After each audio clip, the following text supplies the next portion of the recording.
permission to speak. Shadows hide you. I am listening. Our paths converge. So good to see you. Hail to you! Never lose hope. Here, Fred Shadows. I hear you. It has only begun. Fight on, friend!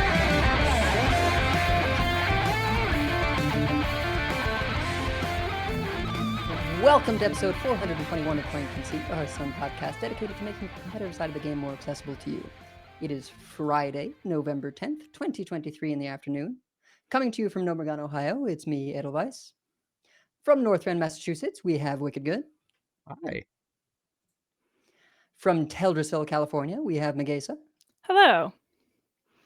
And from all around the world, we have you, dear listeners. As always, thank you for your kind reviews. If you would like to support the show but cannot do so monetarily, please consider leaving us a 5-star review on your podcast feed of choice. It always helps other people find the show. And our Life and Ladder, since we sneakily did an episode live from BlizzCon, well, not really live, but from BlizzCon. We were live. We didn't record it live, but we were live. Yeah, we were live at exactly. BlizzCon. It took care of some of, all those great announcements. If you haven't listened to it yet, definitely check out that episode on the shorter side for us because we wanted to get back to the festivities. But we have since had another big event, which was the theory crafting. So I was casting, you all were playing, just initial vibes. How was it? Did you have a good time? Yeah, I mean, I am sad that I'm not playing it right now. No, same thing here. Yeah, it was a long stream. It was a 6-hour stream, which is like twice as long as I normally go when I stream. But we played almost everything that we built. We retired a couple of decks with 100% win rates after a single game, including the Excavate Burgle Rogue that I only won with because our opponent disconnected. They had lethal on board, but you can't concede in theory crafting. So we're just sitting there waiting and then waiting and then waiting and then realizing that we have a chance to have 100% win rate with this deck. We did win the one game we played with Naga Priest. Yes. Legitimately, like not with a disconnect, like an actual like lethal. So I missed that one, so I can neither confirm nor deny the accuracy. There is video evidence. There is video evidence. I'm going to have you clip that whole game for me, even if I only keep it for my own records, right? So it's really hard to build the Naga Priest in general, and especially with 10 Badlands cards. So we had the Snake Oil Salesman, the one that shuffles them into the opponent's deck just because it's a Naga, and we needed that, but it's 4 mana, so there's other Naga from Sunken City, but we used that. And then I had even put one bouncer, the new bouncer, in, which actually turned out to be clutch because we got from the Dry Scale Deputy, which is the one, it's a Naga that the next spell you draw gets doubled, and there's pretty much only Wig in there. Well, you draw an extra copy, you get an extra copy of right. it. Right. Yes. The next spell that you draw, you get an extra copy. So we had 3 Wigs, but no cheap Naga to play it with. So we bounced Mistake, played Mistake, and then had 3 extra Wigs for lethal, or actually just to clear something, and then we had way extra lethal the next turn. So we just managed to win through the snowball game plan that Naga Priest always had, and the drifters get discounted by every Wig that you play. Although they get discounted if the Wig actually costs 1. If the Wig costs 0 because you discounted it with that 2 mana Naga, Mercscale Scribe, yeah. Yes, then it doesn't discount the drifter. But that's okay. And then when you have a drifter that's 1 mana, it discounts the other drifter to 0, which is nice.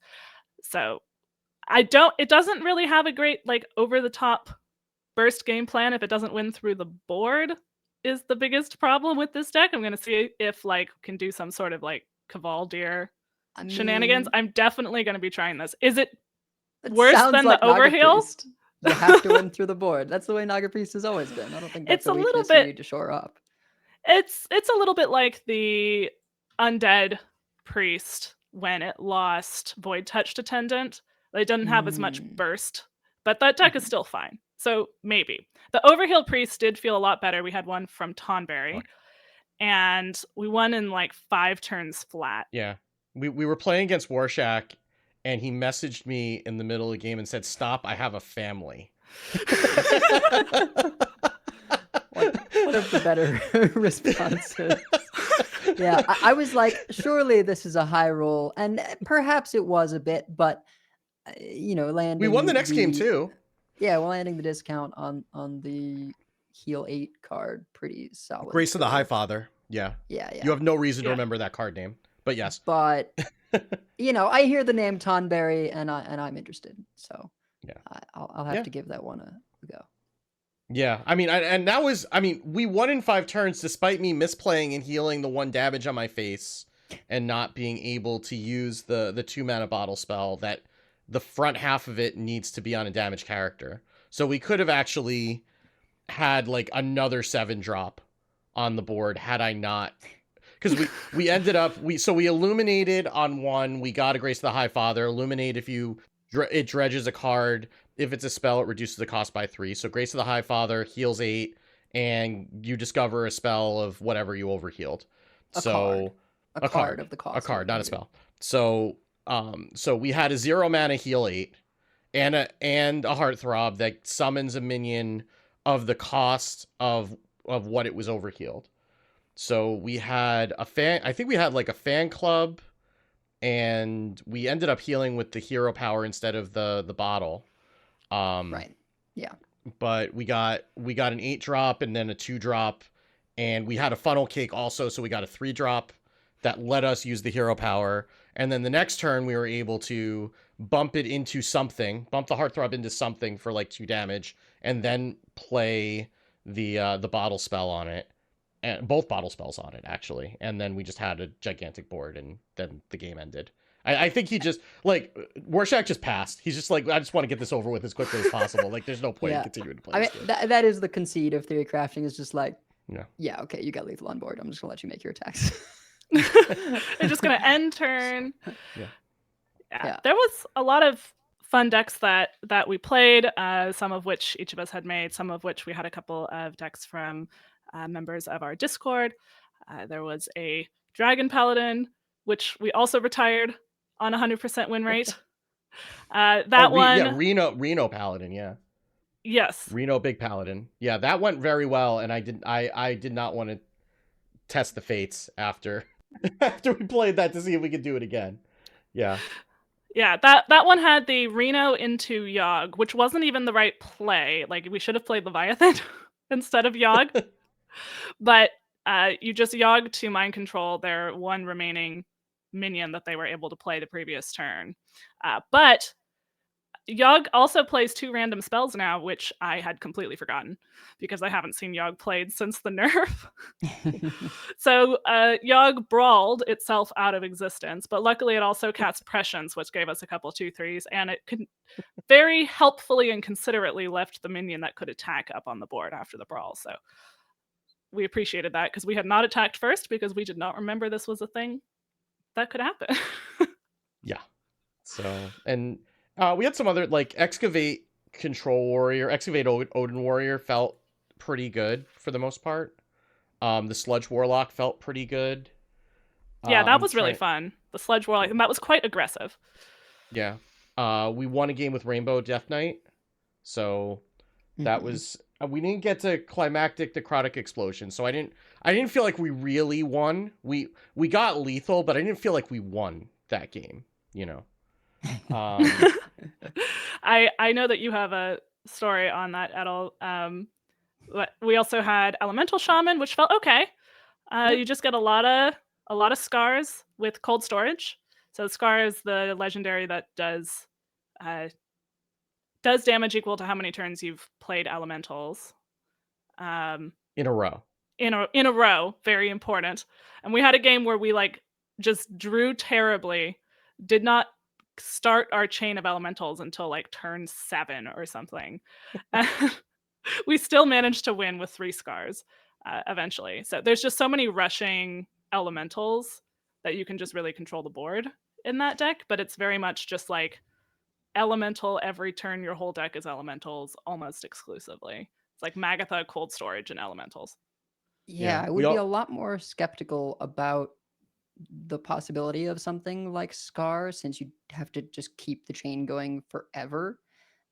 But they've, since the inclusion of like Rush and other stuff, there's a lot more minions that sort of can sub in for what normally spells would be doing for you, right? Like there are Rush minions, so maybe you don't run Command of Neptulon, even though that makes 5/4 Rush elementals. It doesn't count as playing an elemental, which would break the chain. So, yeah, it would be great if we had something like Firefly to like fill in the gaps. Particularly, it's tricky to find Yeah. like a way of playing an elemental the turn that you play Magatha. You can't really drop that on 5 in the same way you can with other decks. But I was kind of impressed how much you're able to just keep the chain going. It does a lot of damage, especially if you can Cold Storage it and do it again, or do it on 3 successive turns. That was also against Warshak right before the Overheal game, by the way. So he was already smarting. He was already in the middle of messaging me about my how much of a dirty boy I was for having 3 scars, and then we pulled out the Overheal deck. So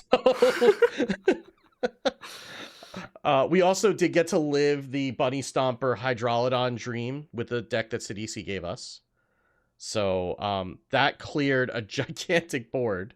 I was more concerned about us running out of time on the turn than being able to actually have enough damage to clear all the minions. That's if you're not familiar, that's basically an infinite. So the Bunny Stomper minion gives all beasts rush, and it's an aura, not a battle cry.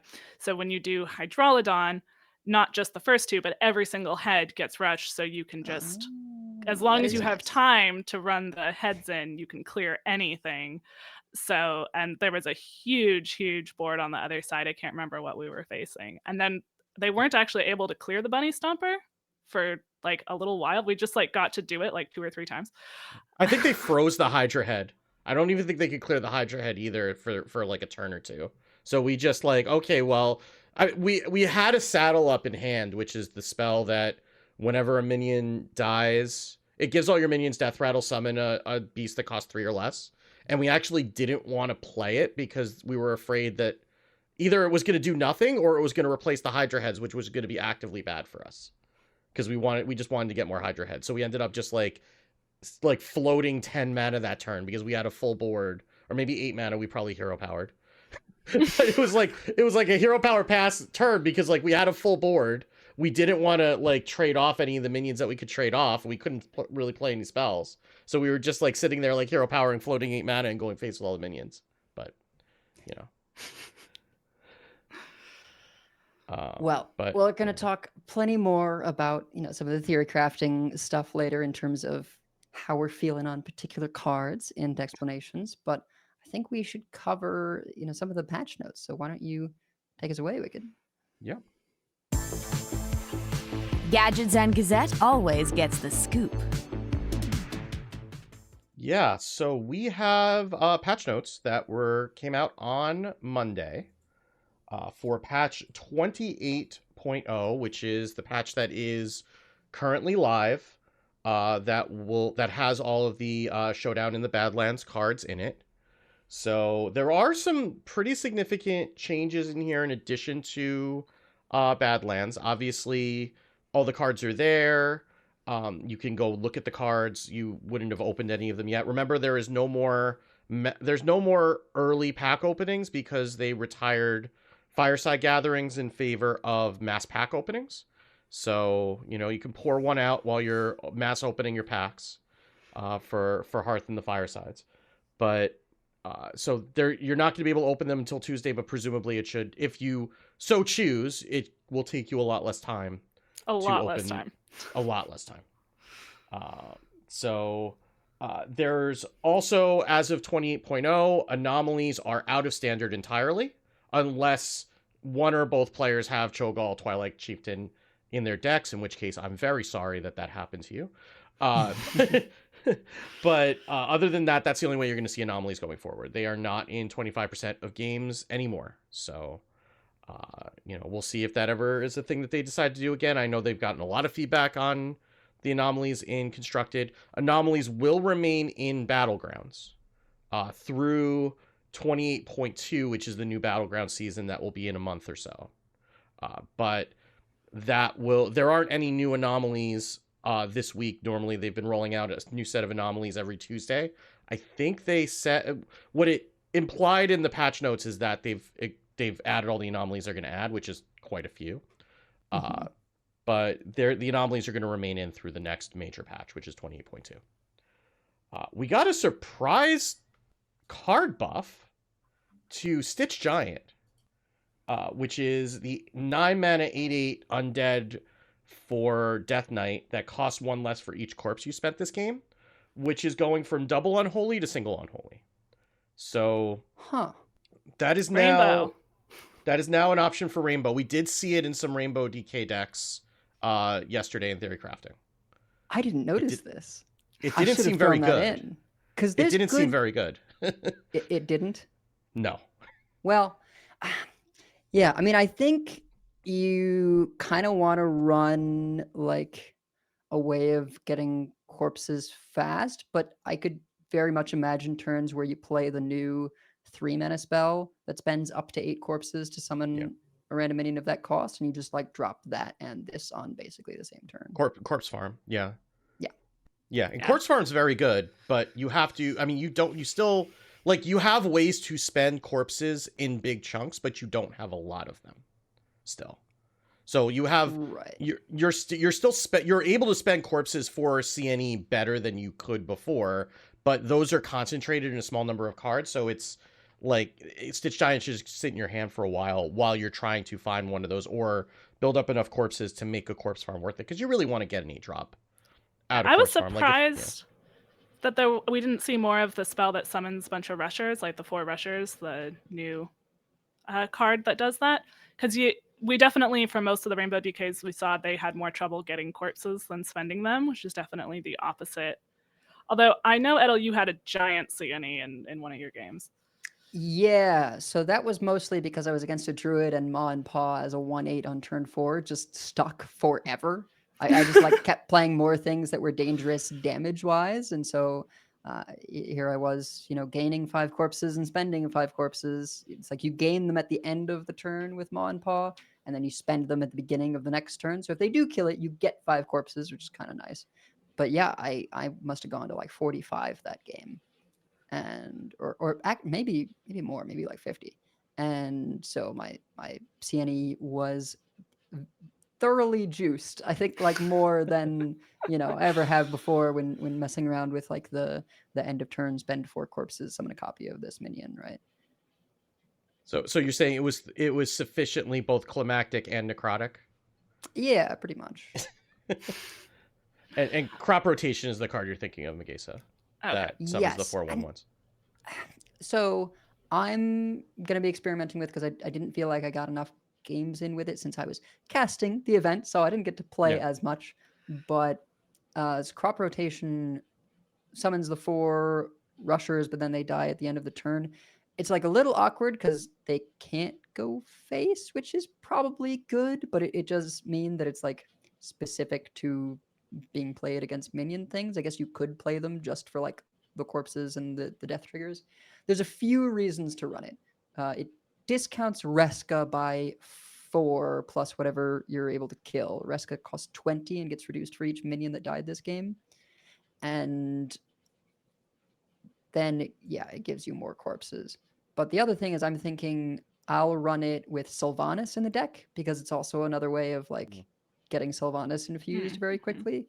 I'll have to look at like other infused cards and if they might or might not be worth it. But I mean, the other way of getting corpses that I was thinking of is like the weapon, the 3 mana weapon that you kill a minion and get 2 corpses. So I have to figure out like what's the best way to get corpses quickly. Archstrike was a card that we saw a few of the decks using also. That kind of slipped our. You've got enough thing, right? Yeah, but no, it's 3 corpses if you kill it, I think, right? No, or is it Archstrike it's just 1. Yeah, deal 3. Oh, it's 3 damage, 1 corpse. Corpse. Yeah, it's still a corpse, But if you really want the Crop Rotation things to stick around, you can just play Smothering Starfish. No, thank you. I mean, I'm some- just offering solutions. That's what I do, you know. I mean, so Pile of Bones is a good one, right? Because that's Yeah. just a minion that keeps It coming keeps back, dying and so coming it's back. like, Yeah. as you're excavating, you get more stuff going on. Other things I've considered is like, although I guess it kind of ends up being neutral. This wouldn't be for Rainbow, but Tomb Guardians, you know, the summon 2/2 zombies with taunt, spend 4 corpses Yeah. to give them reborns, you get your 4 corpses back. I kind of think what's going to end up being played more than Rainbow is Plagues, because you can run all the Plague cards and all the Excavate cards in one deck, and that's probably going to be particularly potent in Yeah, a I didn't see Reno anybody meta. playing Plague against me or against us yesterday, but I was in Dragon Rider stream earlier, and like she was trying to play Dragon Reno Druid, as one would expect, and As many she people did. and she immediately queued into a Plague DK, and I was just like, what kind of monster is playing Plague DK during theory crafting when everybody's playing Reno decks? Like, that's just it's just not sportsmanlike, you know. Like, There's always Um, going to be that person. But yeah, that helps shore up a lot of the difficulties that Plague Death Knight has had. So and especially at the beginning when Reno is going to be especially popular, I'm sure. Mhm. oh yeah, I We'll mean, talk I'm more about Reno. yeah, I'm sure that there are going to be some people that are just jamming Plague DK just to, you know, yuck everybody else's yum, and that's on day one of ranked, that's fair. On theory crafting, a little less fair. Oh, I had a realization, which is, so I see 2 possibilities, and we'll get back to the patch notes. But of you know, one in Rainbow, you can run Meat Grinder, which is a 3 mana 3/4. Now people hate this kind of card because they hate seeing things get destroyed of theirs. But Battlecry, shred a random minion in your deck to gain 4 corpses. So you could, you know, run that to ramp up your corpse count very quickly to get your 8-drop from Corpse Farm, and then Corpse Farm, yeah. play quickly the giant. You could also go triple Unholy and play a card that has not seen play just yet, but Plagued Grain. It's very efficient for just, you know, 1 mana gain 4 corpses, right? Like you could, I wonder if someone will make literally like a corpse farming deck that's just triple Unholy. You go Plagued Grain, Meat Grinders, and Corpse Farm, and the Giant, and like just try and turbo those very quickly, because that's like, you know, turn 4 2 8/8s, or an 8/8 and an 8-drop. Yeah, and then if you're triple unholy, you can play Farmhand, which is not a good card, but it's adorable. So, There's a lot of adorable cards in this set. Yeah. So we'll talk more about some of those cards in Dexplanations. But back to the patch notes. So the catch-up packs that you've either gotten through the pre-order bundles or through other means will unlock on November 14th. That will include the 2 free catch-up packs that everyone's going to get for logging in, and the 3 additional packs that BlizzCon attendees or people who have a copy of the BlizzCon collection got added to their accounts as well. So those will open. You will probably want to open those before any standard packs that you have. So the order that you want to do this is catch up packs first, then you can open up either standard packs or expansion packs. But because the standard packs will add in Showdown in the Badlands, the catch up packs are hard locked to the 5 sets that are printed on them. So you want to, if they're going to look at how much of your collection that you have of those sets. So if you don't have a full collection of the prior sets, you want to open those first, to get more cards out of them, and also so that the standard packs are more likely to have Showdown in the Badlands cards than cards from the older sets. So it's going to make things, I think it's going to make things easier in the long term, but a little bit, you kind of need to min-max it a little bit more in the short term, at least until we get there. But one thing that you do not need to min-max, so we had speculated about this in the last episode that we have, the mass pack openings, they don't technically in the back end open all of the packs at once. They open them in succession. So that means it doesn't matter how you open your catch-up packs. There's no advantage to opening them with a mass pack opening except for that it's faster, because it will still, after you open the first one, now you have more standard cards, so the next one updates for that. And so there's no min-maxing there, which is definitely, I think, even though it takes away that opportunity, it also is good to not reward people for knowing, making people feel like they have to know these like weird pack opening things. Yeah. Like whenever you can do the wrong thing accidentally and they can remove that, it's a good thing. Like it's just to make you not feel stupid for doing things the wrong way. Like, I don't know, picking the wrong talent on your leader in Warcraft Rumble, not that anybody did that. Wait, what? Well, like when you get your first leader, when you get to a certain point in the campaign in Warcraft Rumble, it's like, oh, here, pick one of these 3 talents, and it is very there are talents that are way better than others, and it is very possible to pick the wrong one. I thought you didn't get to pick. Maybe the first one you do. The first one you do. Well, I definitely probably picked the wrong leader and the wrong talent for that leader. I super did. I super did. So it's fine. Yes, it's whatever. It happens. I mean, that's what I get for playing it like in line at BlizzCon. So it is what it is. I'll take that hit. It's fine. So that's catch-up packs. You can relish that experience of getting all those cards. You can also get some more packs from the in-game event that is starting on November 20th, the Wanted Dead or Alive event, which is going to it's ultimately going to give you 5 catch-up packs, 2 Showdown in the Badlands packs, and the Trader Rafam Warlock hero skin. And the hero portraits for this set are very, very good in general. Mm-hmm. So, yes. and Rafam is no exception. So you'll want to look at that.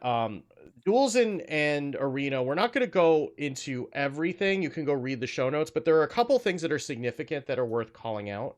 The new season started on the 7th for Duels. It's adding in Descent of Dragons and Galakrond's Awakening into deck building and card pool offerings. There are a whole bunch of other cards that have been banned from deck building and buckets, or just banned from most of them are banned from draft buckets, but are available for initial deck building. They made a change to the way that the buckets work in Duels, where it used to be that the adventures like Curse of Naxxramas or One Night in Karazhan, whatever, would be their own set of cards. So you would be much more likely to be able to hit the cards that you wanted to hit from those buckets as you would be from like the expansion buckets, which are just a larger pool of cards. Those are now going to be rolled into the prior expansion. So Curse of Naxxramas is going to be added into Goblins vs. Gnomes. One Night in Karazhan is going to be rolled into the Grand Tournament. Galakrond's Awakening and Blackrock Mountain. It's not the prior one. It's just like a related one. Galakrond's Awakening and Blackrock Mountain are going to be added into Descent of Dragons, and League of Explorers will be added into Saviors of Uldum. So now you'll be able to get those cards there. So if you don't see those in buckets, nothing's broken. It's just they're making it so it's a little bit less targeted, or in the case where those buckets just don't have anything, those expansions don't have anything you want, you're not getting like a bad bucket. So that's either good or bad depending on how you look at it. Arena also got a new season that started on the 7th when the patch dropped. The sets that make up the current Arena pool are Core, Showdown in the Badlands, Caverns of Time, Titans, Path of Arthas, Descent of Dragons, and Saviors of Uldum. Note that Showdown in the Badlands cards are live in Arena even before the set releases, which is a change that they did last set that was well received. So they're doing that again. So if you want to try out the cards and you weren't, fortunate enough to be part of the theory crafting event, that's one way you can do it is go ahead and play Arena. I did an Arena run. I got Snake Eyes in the Arena run. It was fun. It didn't help much, but it was fun. The other major change for how drafts are going to work in Arena is that your first pick will always be a legendary. And then there will be no more legendaries offered for the rest of the run. So you effectively get a legendary that you can build around for the rest of the draft. So especially with a number of cards in Badlands that rely on having no duplicates in your deck, you kind of need to know that up front that you're going to get or offer one of those, especially because all of those cards that have that restriction are legendary. So you kind of need to know that that's going to happen in order for that not to be a dead pick for you. So they're setting you up at the beginning with, this is a legendary that you can build around. So if you get Reno, Lone Ranger, or I guess hero cards aren't in Arena at all, but if you get like Elise, or you get one of the class legendaries, then you can build your deck intentionally not picking duplicates. Now, it's not always going to work. It's not always going to cooperate. As Edel, you found out when you tried to build around, was it Dark Bishop Benedictus or? Yeah, I guilty as charged, may have posted a little bit of salt. I not that I meant that anything needed to be done, but while I think it's a great change, I was really bummed to pick Dark Bishop Benedictus in my pick 1, and in every pick except one, I had at least an option that would allow me to have it activated at the start of the game. Except one of the picks was 3 holy spells, and so the whole deck didn't work, and I just retired it. I probably could have eked out like a few wins here and there, but it just feels bad in this situation, like where you can potentially build around to get the legendary and then kind of be denied its effect, right? Obviously, 5 mana, 5/6 is not really what you're looking for in a legendary.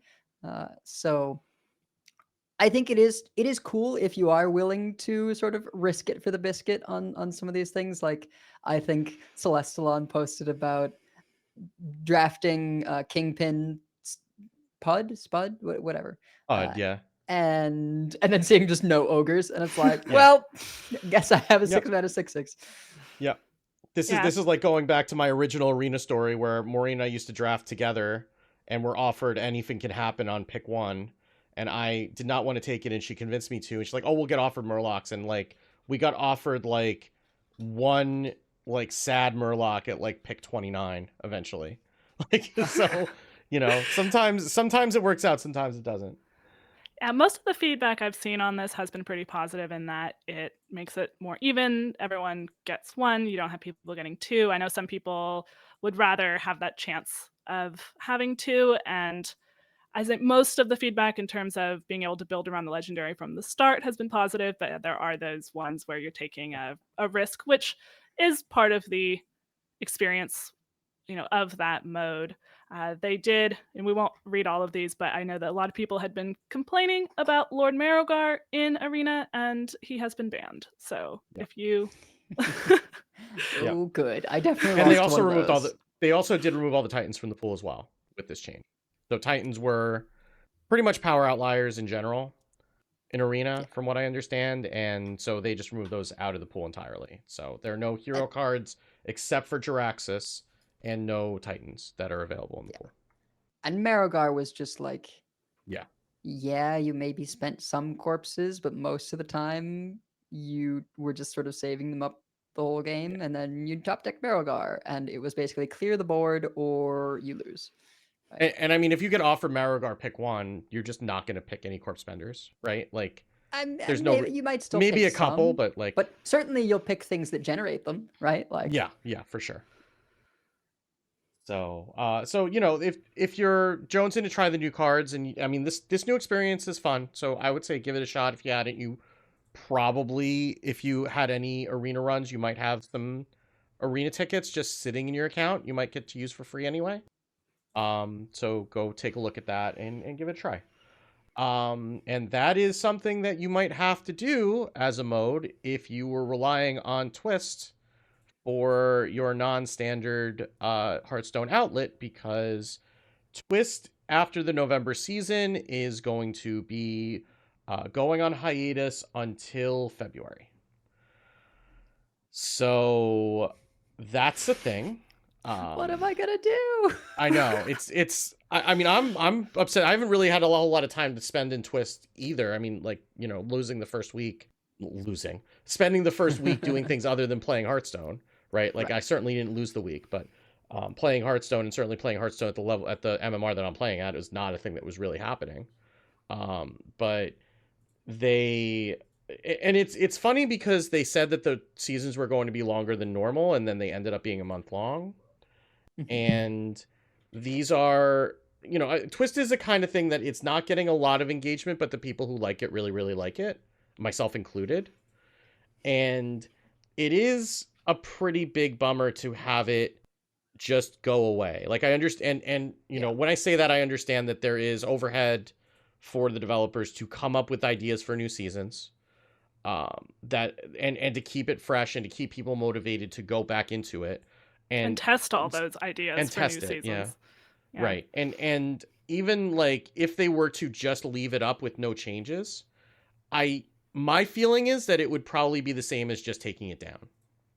Because if you don't have a reason to draw people in to try it, it's already such a small player base that the queue times would just end up getting longer and longer, and eventually you would just not be able to get a game or get more than like a couple of games in a row. Right. So like I get that there's not really a good solution here.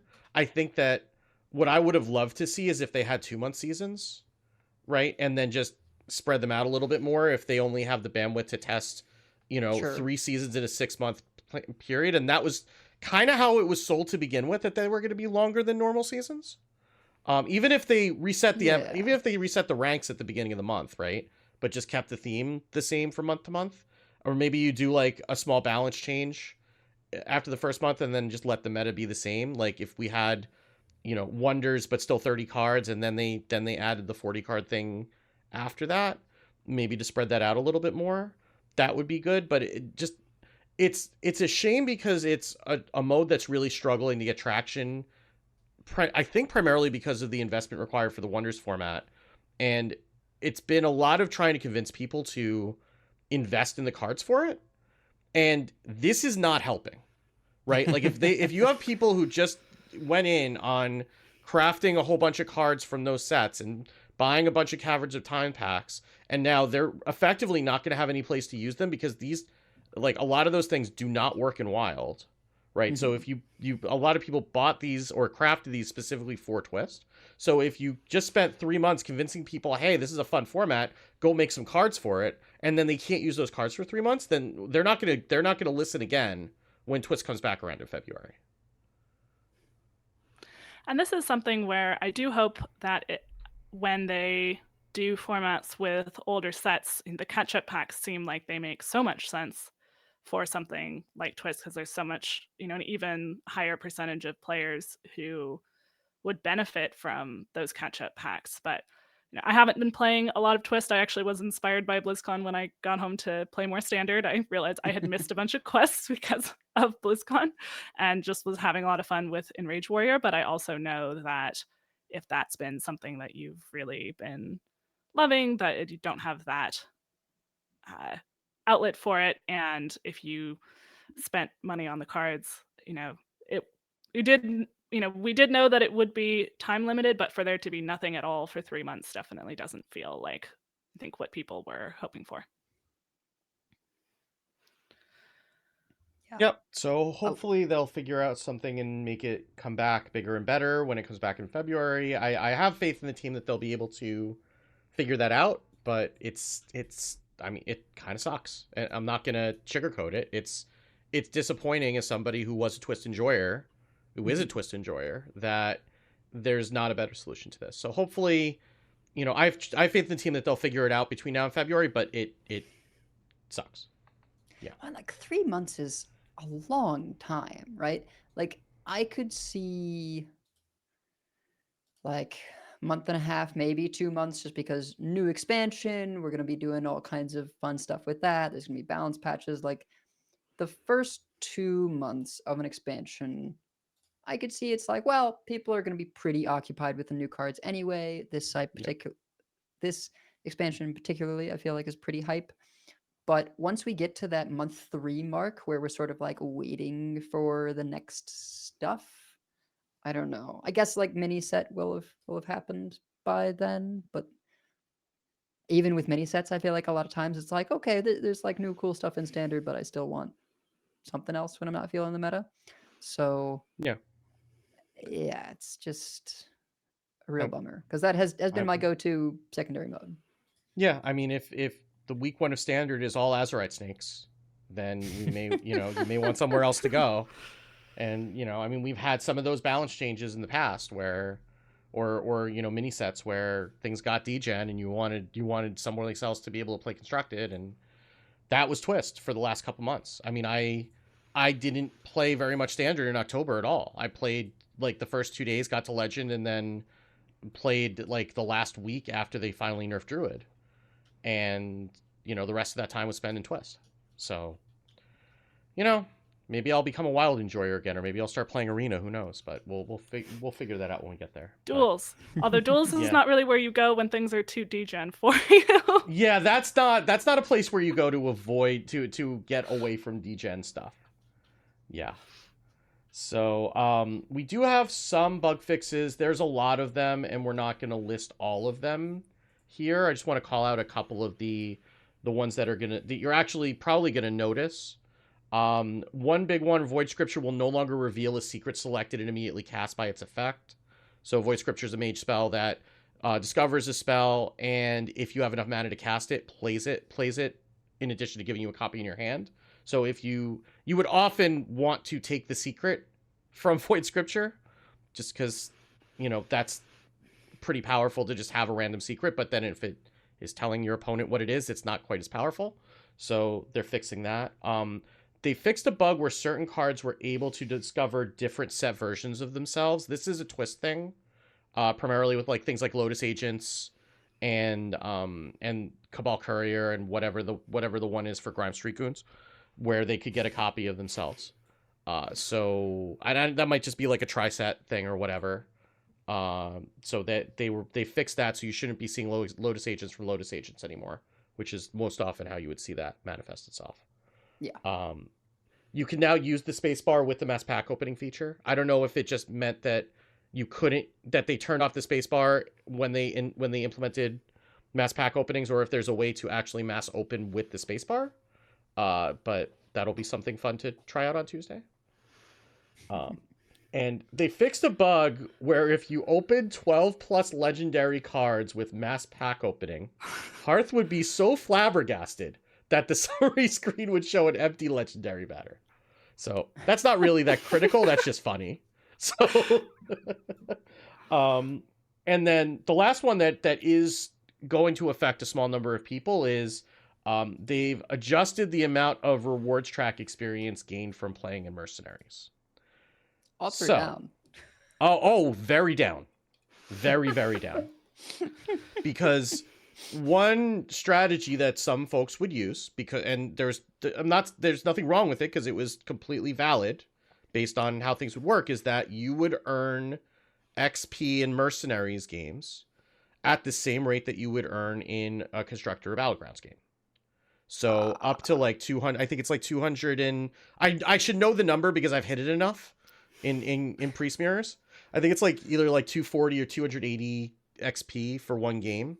So, but because Mercenaries PvE has no turn timer, you could just open up a game of Mercenaries PvE and then sit Set down there. your phone. Yeah, or just leave it on a second screen and then come back to it occasionally, finish the match, and then go out and farm XP that way. So now that I don't know if this would have changed if Mercenaries was still an ongoing thing, but certainly I would expect that a lot of the activity in Mercenaries is that, and it also might be that they're trying to evaluate, how much longer to keep Mercenaries in the client. I don't know anything. I'm just speculating, but they probably have outsized usage numbers based on, what they would expect because people are just XP farming. So if you were someone who did that, then just be aware that is going, you've probably noticed that already, but that's something that's not really going to be a thing anymore. So you're going to have to, I don't know, go AFK in Battlegrounds or something if that's what you want to do. Please don't do that. don't do that. But maybe that's what my opponents at the very bottom MMR and Battlegrounds were doing, because there was always like 2 people who just did nothing. Yeah. That or they forgot that they queued. Right? Like that's also possible, that they queued and like they put something else in the window while they were waiting for it and just forgot it was there. Like I could see that happening at those MMRs too. So there are some known issues, and we also had a hotfix that happened today. Again, we're not going to go through every single thing in there, but they are looking into, the team is digging into reports that StickUp is able to give Rogue Drilly the Kid. That is something that we saw at least once in Theory Crafting yesterday. Saw it a couple times. The 28.0.1 at the very end, it says they fixed a bug where StickUp could give a Rogue Drilly the Kid. Yeah, so that's marked as Arena, but we saw that in Theory Crafting as well. So that's good, because that felt gross. And some cards are again able to discover, generate other versions of themselves. One thing I noticed, and I raised it as an issue, but I don't know if it's covered under this, is that Rhea Straza, which is the legendary for Druid, that if you have no duplicates in your deck, you summon the Dragon Portal, and the Dragon Portal lets you discover a dragon at the start of your turn, and it costs 4 less. When I was watching Dragon Rider, she was able to get a Rhea Straza from that, which is technically not discovering itself because it's the portal it's discovering it for you. But that still seems kind of a counter to the spirit of the law, if not the letter of the law. So yeah. I'm of 2 minds about that, actually. Because there's It's a kinda decent bad. number of dragons. Yeah. And you don't really want 2 in play because that's a lot of board space to be using up. Yeah. And also you'll start like burning cards so fast. I don't know. I mean, unless you're just holding it for Reno insurance, right? So this is why I'm like, maybe you leave it in, right? Because I think it creates interesting patterns of like, well, I'm being offered this now. I don't know if I'll be offered it again. And, maybe you need something else on that turn, but if you get Reno'd, in the mirror or whatever, then you're going to lose your nest. Like having that backup feels like it could be a really, I don't know, good and interesting thing for matches against other Reno decks in particular, just because the poof is so powerful.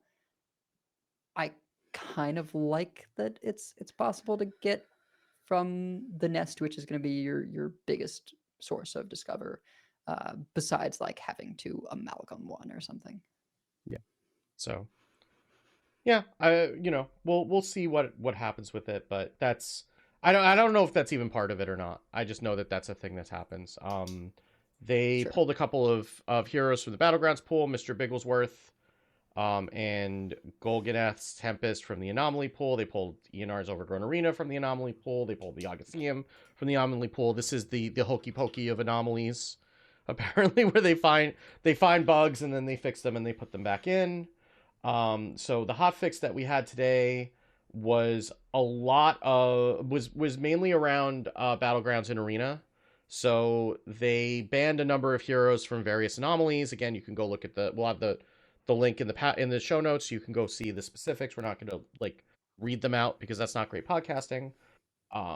But they pulled a couple of anomalies based on whether some hero, they call them families in Warcraft Rumble, and I kind of like that.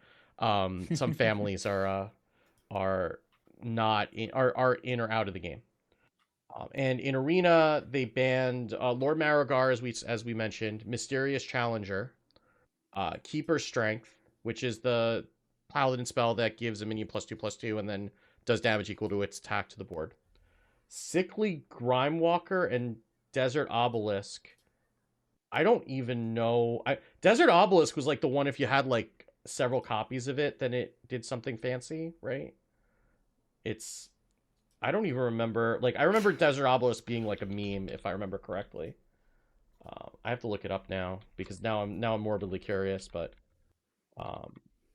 Yeah, so Desert Obelisk was from Saviors of Uldum. If you control, it's a 5-mana 0/5 epic neutral.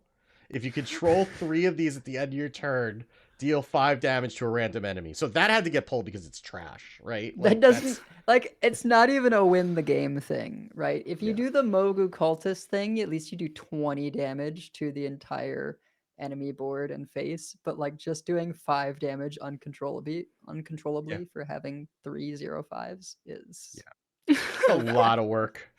Yeah.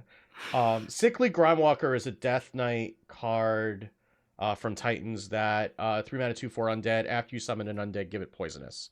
So I could see that being fairly broken in Arena. Oh yeah. So yeah. So that's that. And then there's a couple other miscellaneous bug fixes that are mostly there are a couple of Battlegrounds fixes, a couple of Arena fixes, and then they reverted a change to Major Domo Executus / Ragnaros Hero that prevented them from turning you into a neutral hero.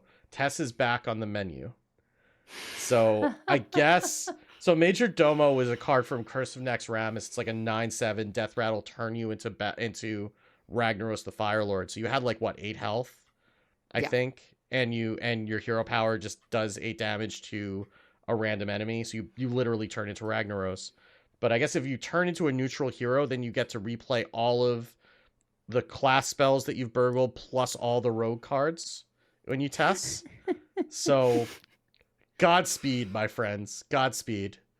Like that's go forth and have fun. I'm looking forward to the clips on Twitch for that. So see, this is why they made sure that Reno counts you as your same hero, right? Yeah. Yes, exactly. Especially since they added Burgle stuff. Yes.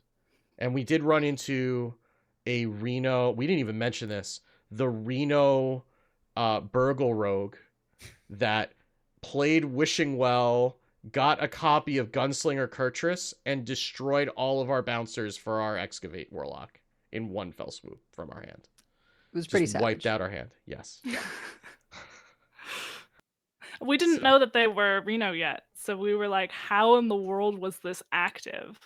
Right, because we were like, they have 18 cards left. No way you're telling me a Wishing Well Rogue has no duplicates. And it turns out, they were just built as a Reno deck. You know, that's the kind of thing that would send me into a tilt spiral on ladder in ranked, but during theory crafting, I could just, enjoy it for what it is. Clip that moment. Yep, clip it and move on. So, and I guess we should also clip it and move on to tournaments because we still have a Masters tour that we have yet to discuss because it's been so long since we recorded live. It's the Grand Tournament! So we had the Fall Masters Tour, which honestly had many of the same players that we have come to know. But Pocket Train did finally take the victory, winning over Banterface in the final. It was a bittersweet victory. I think they had perhaps the exact same lineup, and also just all these players have really gotten to know each other from just the grind of ladder over the past year, and so Pocket knew that he was kind of in no matter what on points, and to obviously you still try your best to win the event, but winning against Banter meant that Banter was not going to make it in terms of points versus WeQ, who is the America's points leader. So Pocket winning kind of knocked his friend out of potential world championship. So it's tough when you're in these situations where the stakes are so high and there's all these sort of weird tiebreakery things going on in terms of who's got most points in different regions, who's like close. I think there's going to be a kind of playoff for points between KC and someone else upcoming for RecFam, maybe. Yeah, maybe for EU. That's honestly a tough choice for me. I like both of those players. But I mean, we like a lot of these players, and it's a shame that there's so few slots in Worlds that that are this tightly contested. But that's just the system that we have. So But in terms of, games to check out, honestly, day one was insane. There were so many matches, I feel like, that went to 5 games. Towards the end of the broadcast for day one, Inkuro versus Rekvam was a very good one.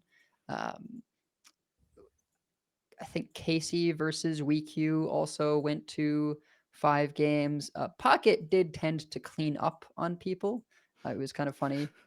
Production was like, "We love Pocket." he goes 3-0 or 3-1 every time. Yeah. WeQ versus Gabby went to 5 games as well. So if you want to catch some Gabby jam. And then day two, of course, the finals of Banter versus Pocket. That didn't go to 3 games, but very emotional, and you can watch the interview with Pocket afterwards. And I think, oh gosh, what was the other day two game to look out for? I think it was basically all of Banter's matches. Yeah. Banter versus, I believe, Balance was quite good. Balance, one of the few. There were a few Priest players, and they all made it to top 8. So there you go. Yeah. There we go. Rekvem was on Purple Priest, but all the Yeah. same, yeah. But The two Balance was Control playing Priest just players. like straight control priest, yeah, and it was rough for him too in that semifinal. Was it the semifinal? Yeah, the semifinal. He just couldn't get a win through with it. Yeah, and had to face in the quarterfinal, I think, the other player who brought Control Priest. So Right.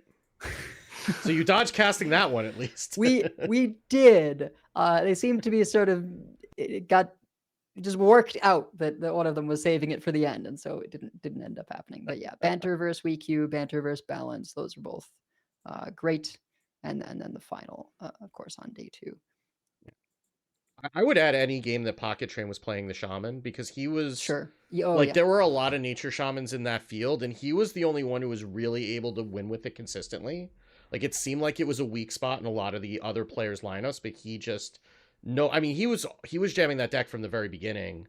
Mm-hmm. Back when Sottle came up with that original list, like he was on that list immediately. And he's been playing that deck for a long time, and he was able to navigate a lot of really intricate scenarios that a lot of the other players, I think, when they were similar situations, were really not able to get out, because that deck really does operate on a tightrope.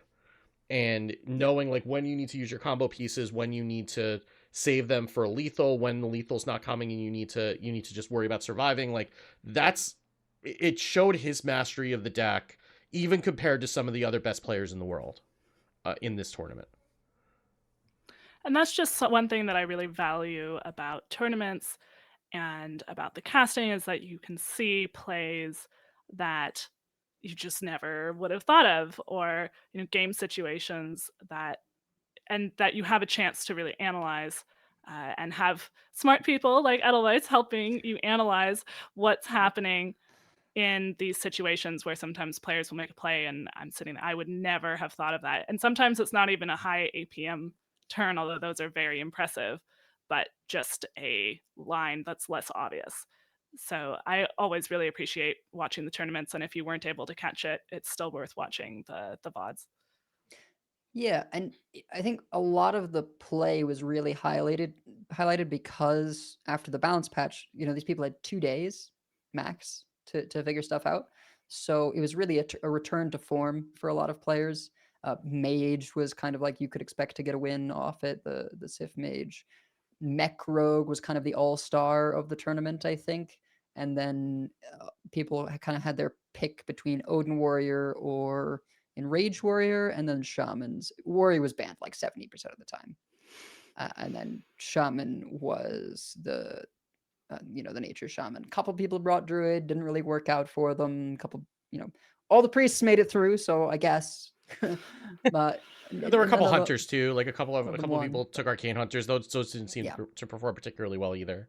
So a lot of it was like, what was that 4th deck? But yeah. I forgot to go over the players just briefly. Group A was WeQ, Hemlock, Gabby, and Casey. Group B, CJ Kaka, who was, of course, the sole Naga Mage player. That's just his thing. Banter, Levick, and Meaty rounded off the rest of Group B. And then over in Group C, we had Pocket Train, Balance, Me Smile, Tansoku. And in Group D, Inkuro, Rekvam, think it was Koh-H and Yeah. Gamer RPG. I didn't So- realize I followed Koh-H on Twitter, but that's not his Twitter handle. So I figure I put the pieces together. I think he's like Jilin Hung or something like that on Twitter, but I didn't realize that was the same person. So because I've been following them for a while with a bunch of they were also a Priest enjoyer. I think they brought Priest to this tournament as well, if I remember correctly. I think they were one of the other Priest players that brought yes. it, or Yeah, it was Koh-H and Balance were on the Control Priests. Yeah. And then it was Rekvem, I believe, on Shadow Priest. Yeah, because they Purple were one of the Priest. original, like when we were when the current incarnation of Control Priest was getting like was coming together. I think they were one of the ones who was really innovating on it. So it makes sense that, knowing that now in retrospect, it makes sense that they would bring it, because that seems like that would be a comfort pick, given that the fourth deck is going to be a comfort pick with the limited amount of time that's left to prepare. Right. Yeah. But really, great games, with top 8 being Hemlock and Levick. Hemlock being, I think, the other person besides like Pocket Train and WeQ who's kind of, I think Hemlock the other person besides Pocket who actually made it to the top 8 every one of these events. Yeah, I mean Levick won one of the other ones, so he was just playing for money, effectively. Levick was just flexing. I mean, that's, Yeah, as one does.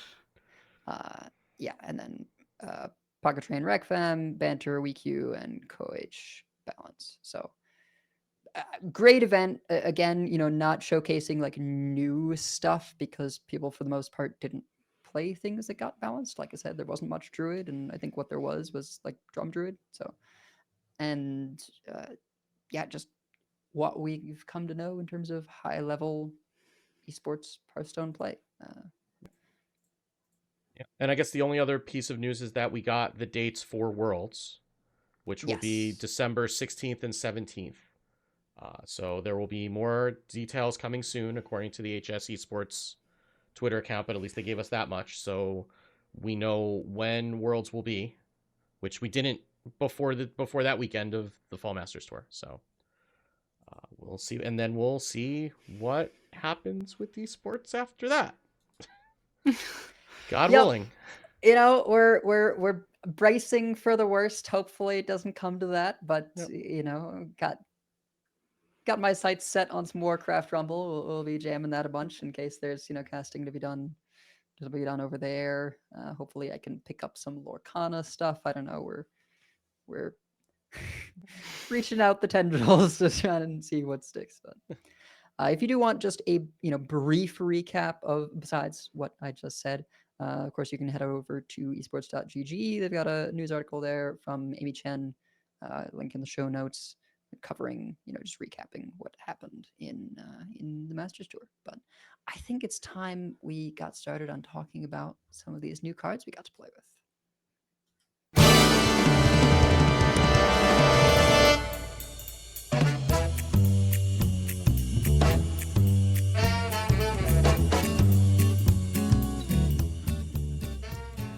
There's no cue without the bumpers, Megasa, so you're just gonna have to go.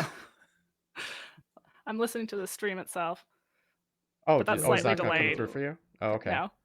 That's good to know. Okay, because I'm hearing it on my end, but yeah, you should be Yeah. hearing that.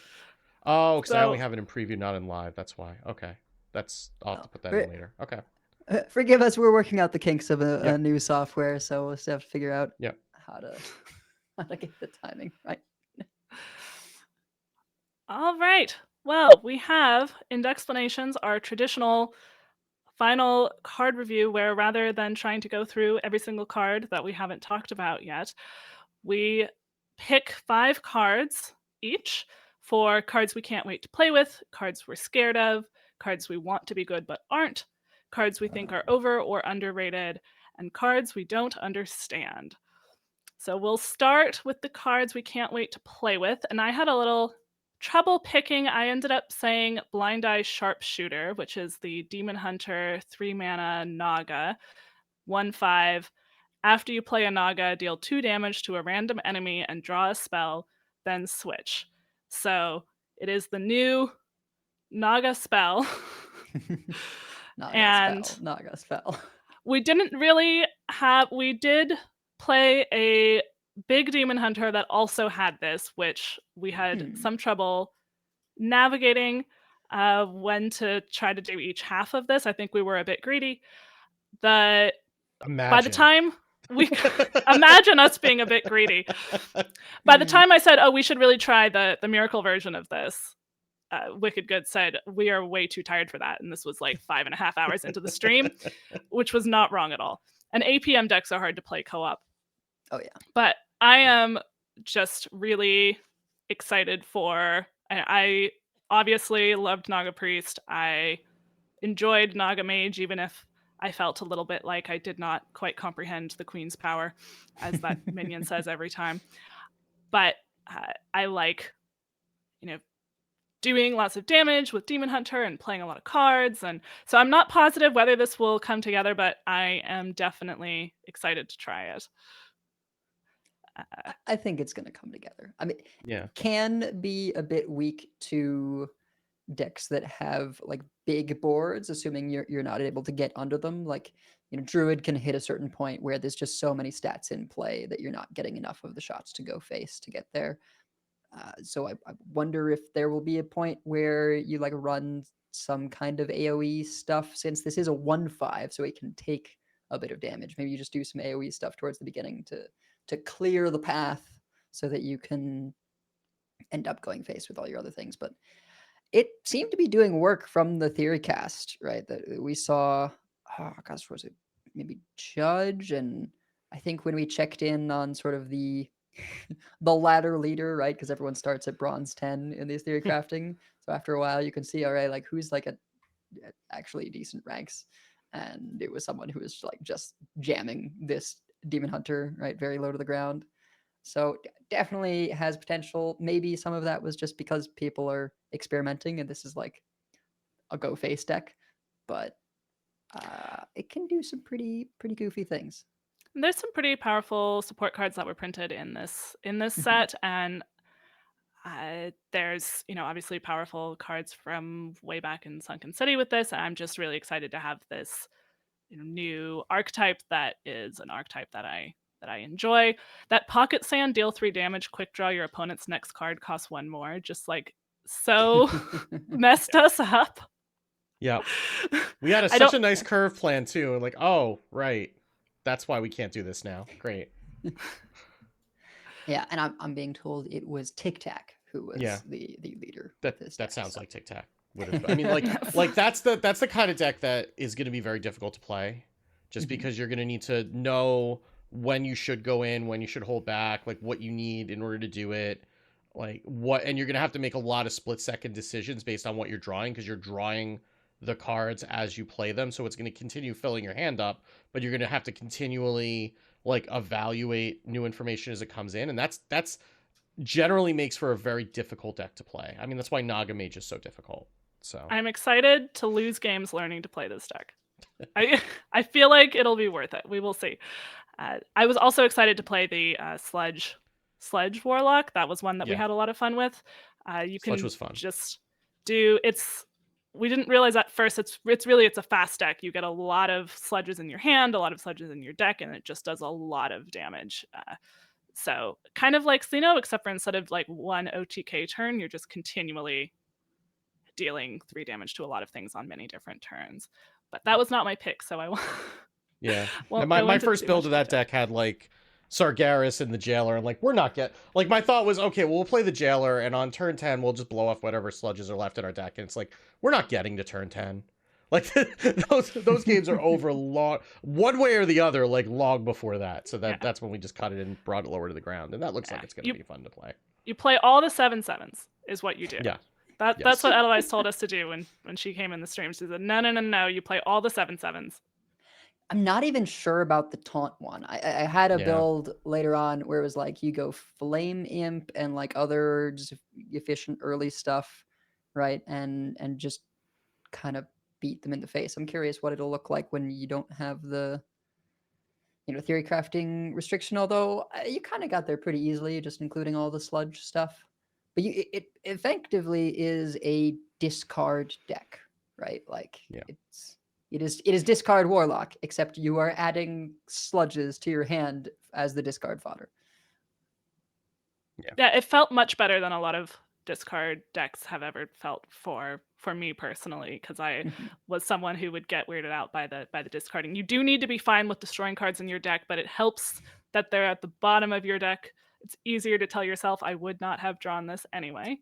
And you have Yeah. fracking to get it, to get something out. It lets you pick something to save from the bottom Yeah. of your deck. So I like the idea of like maybe running Symphony in there just because you blow up your deck so quickly that if you need it, you can kind of at the end Symphony just because there's like 3 options that are deal 6. So if you just need that little extra edge to get over the finish line, I don't know. It's something I'll be messing with. Yeah, I think I cut it because it shuffled and we wanted all the stuff at the bottom, but you could just hold Well, it, right? no, but you don't play it until your deck is gone. Yeah, you just hold it. Yeah. Yeah. Yeah. But that was my original, like, oh, it's just a good card, let's put it in, and then I realized, oh, it's gonna shuffle. But then you come back around to, well, yeah, it doesn't matter if you just wait until you're out of stuff. Because your deck does go away. Like it happens pretty regularly that your deck is just gone. Elvis, what is your card you cannot wait to play with? So I was gonna pick another card for this, and then decided it sort of worked better for the over underrated. But I ended up going with Dry Scale Deputy, which is the 2-mana 2/2 Naga battle cry. The next time you draw a spell, get a copy of it. And I just think this one is so fun. Both like obviously it fits into Naga decks, but also you can have decks where like you don't run that many spells, but the ones that you do, you really like.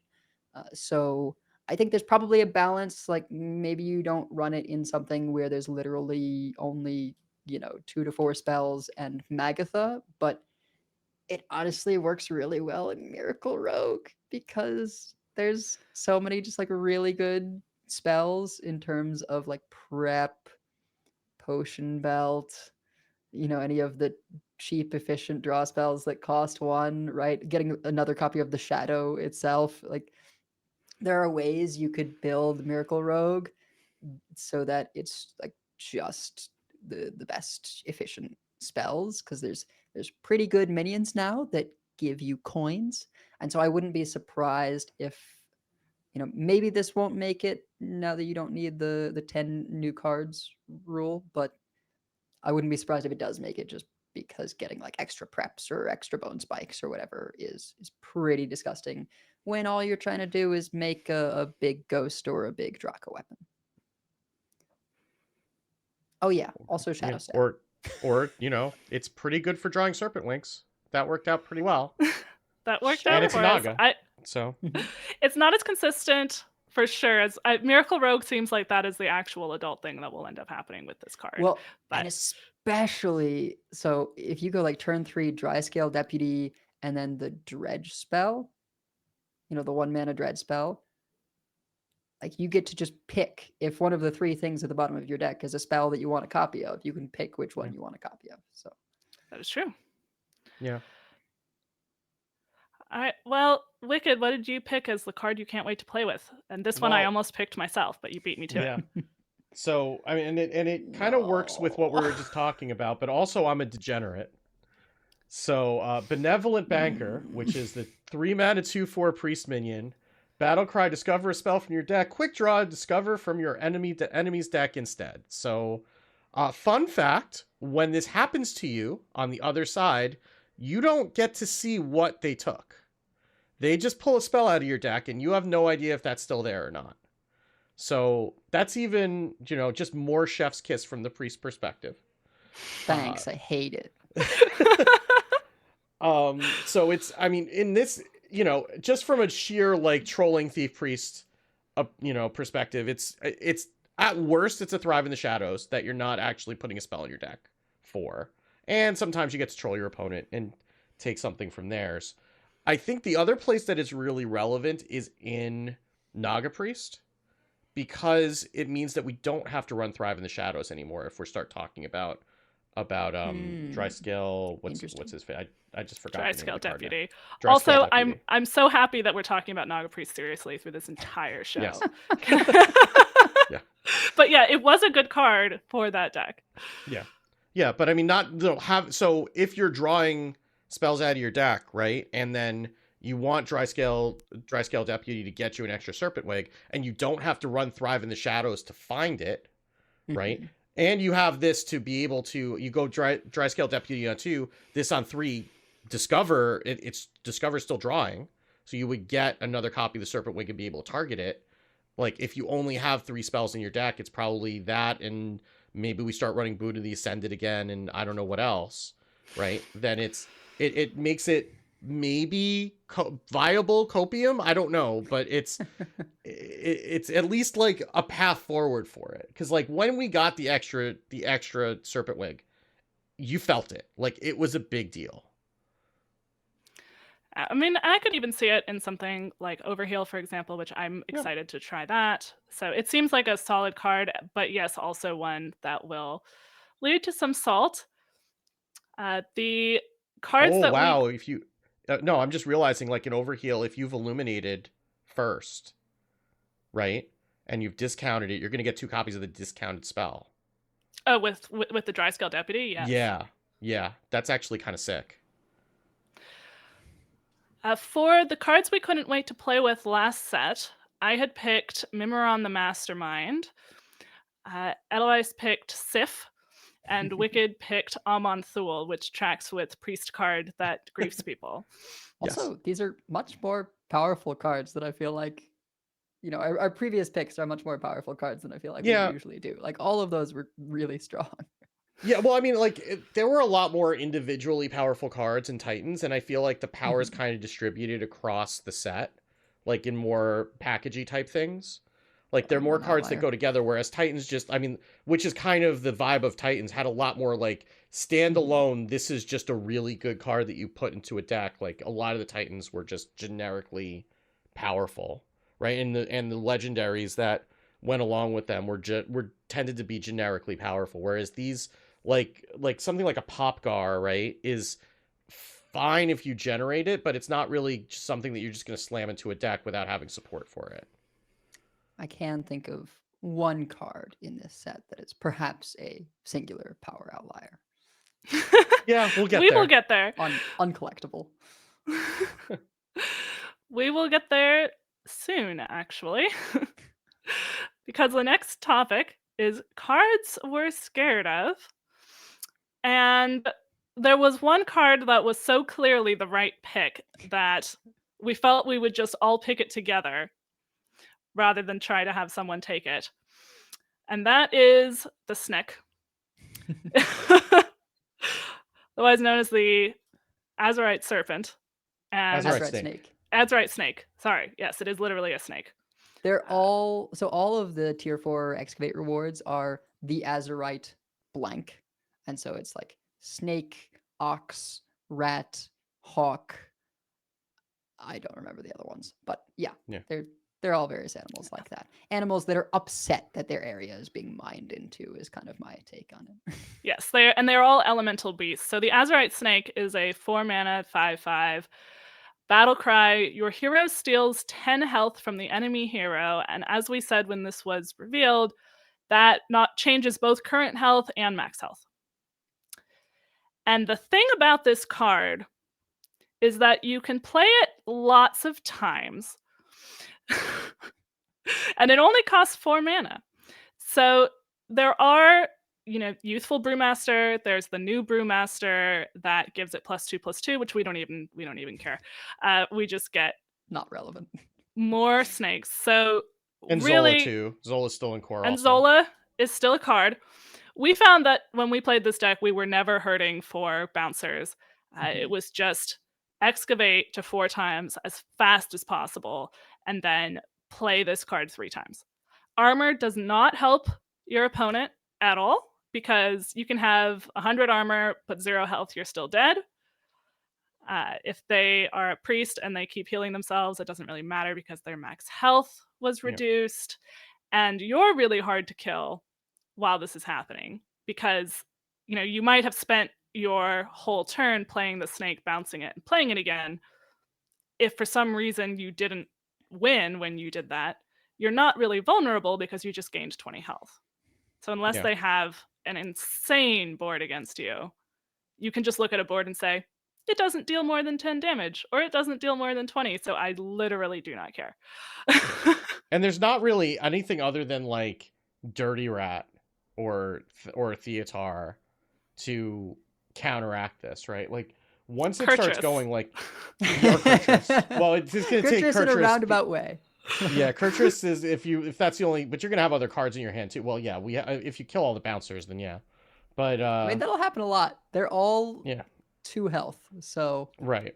So, but like unless you're like disrupted, doing hand disruption, that's really the only way to get around this, and that's not a great place to be. Like we don't want Dirty Rat to be the best card in Showdown in the Badlands, right? Yeah. Like that's and that's something that is a little bit concerning, just because like there's no other way. Like you can't unless you're like a Death Knight, you can't really increase your back's health, and armor doesn't help. So like you get hit with this 3 times or 4 if you're Renathal, and that's it. Like it doesn't matter. So what's hard to say is how representative the theory crafting meta is going to be compared to standard when we see it on Tuesday. If it's too slow to just sit around and excavating and bouncing snakes, right? Like, is that going to be too slow if somebody's hitting you in the face with an Enraged Warrior or like an aggro paladin or whatever from the current set? That's hard to say. But if it is good enough, I don't see how this stays like this for particularly long, because like it's not like we were having fun playing it, but this is going to get real old real fast, I think. Yeah, and people are gonna be refining it as well. I mean, I had the realization from making the deck beforehand, thinking, okay, yeah, we're a control deck, so we still run like Sargeras and maybe Dark Condrathier, like some of these other high-end cards. No, screw all that. Tour Guide, Armor Vendor. Armor Vendor is like secretly hilarious because their armor is irrelevant. They can, have 30 armor and you're just like, armor piercing. And it's I think it is different from Odin Warrior, which you can theoretically like out life gain or out resist, right? But this it gets through everything. Even the defensive tool that people hate in Mage's Solid Alibi, it gets through that. You're not dealing damage. You are stealing their life, right? Their max life and current, right? So it's, sometimes the max part isn't as relevant because, it's a class that doesn't have healing, whatever. You're just sort of dealing 10 and you've already maybe done some chip damage. I mean, like really rough for the other player if they've taken 10 from other sources because you only have to play this twice. But particularly in the way that this is kind of a control killer because or slower deck killer because there's so many other classes now that gain armor besides warrior. Like this is going to get tiresome for people, I think, very quickly. Yeah. And it's not targeted, so like the paladin spell that gives you divine shield doesn't help. Like when Rogue gives its hero stealth, it doesn't help. Like there's like once it gets going, the only way to deal with it is getting the card out of their hand. That's it. And even then, if they manage to excavate, 4 more times, they get another one. Obviously, that's a lot more work for them, gives you much more of a window. So and if you pull it, if you try to pull cards earlier, they have a lot of bouncers, they have a lot of excavate cards. Disrupting their hand earlier might help, but you really need to get it the turn the snake is there, and like the snake specifically. So the disruption is not even that consistent. Yeah. Yeah, and there are like a few other things that might be able to get you there. Like the Kurtrus and Highlander Demon Hunter could specifically be great. That happened against us one time because all the bouncers are 2 health, so it's very good at just like getting rid of all of them, and they do just sit in your hand because you're not really playing them until you have the snake. Occasionally, you might use one on the Kobold dude, the 2-mana 1/1 excavate, but Kobold Miner. Maybe you could do like a objection kind of thing since there's limited. Or Okani. But like, pointing out Okani you're also, running but Tour Guide and Armor Vendor, right? So it's one of those things where it's like it's warping in a way that seems like it could be potentially unhealthy, especially if people are like, "Hey, I need to run Renathal," so that they have to play the snake one Yeah. more time. Like, Yeah, it's like all the solutions to it are just like not good for the overall meta. Now, I again am going to point out that when we came out of Theory Crafting and Titans, it looked like Odin Warrior was going to be busted and it needed to get multiple buffs to get there and a mini set. sure. Right? So like that, it's concerning based on what we're seeing in Theory Crafting.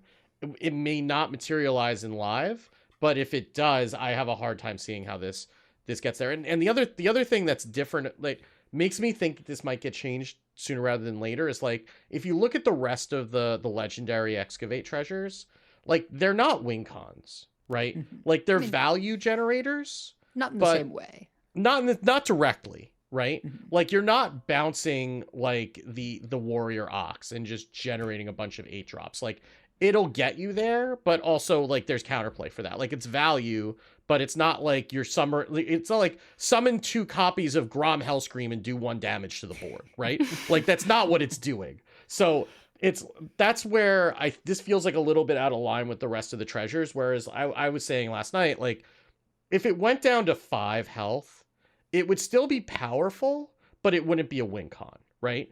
And because it's still going to change the texture of the game, even if you bounce it. Like, let's say you bounce it a couple times and you get it down to 15, then you still have to do some actual damage to them. It's not just like the treasure that's doing all the work.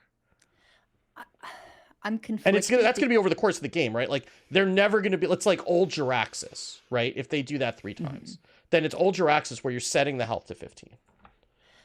So I'm conflicted because I do like the armor piercing element. I think that is really cool how you get to just sort of ignore all that stuff and use it as a soloing condition. I just think it does a little too much offensively and defensively. Like if it was just, I don't know how it would be changed wording wise, but if it's took away the 10 health, but you didn't gain it, right? Reduce your opponent's max health by 10. Or if it still wanted to be steel, but like maybe you don't gain the 10, it just adds to your max. So if you want to do the extra work of like healing, you still get to have a higher max health total, but you don't right away get the healing. I just think there could legitimately be a window where people are more torn in the decision of like, okay, well, do I clear this board or do I just play the snake because if I play it, 3 times I win and they don't have enough damage to kill me. I think if you remove that defensive element, it becomes a lot more fair. Yeah, that was part of what felt like you could just build your deck completely around this. And we did have some defensive tools.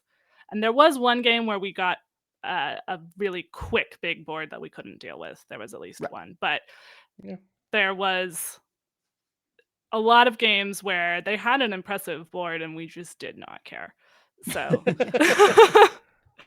if the impressive board came online like turn 6, turn 7, turn 8, we didn't care.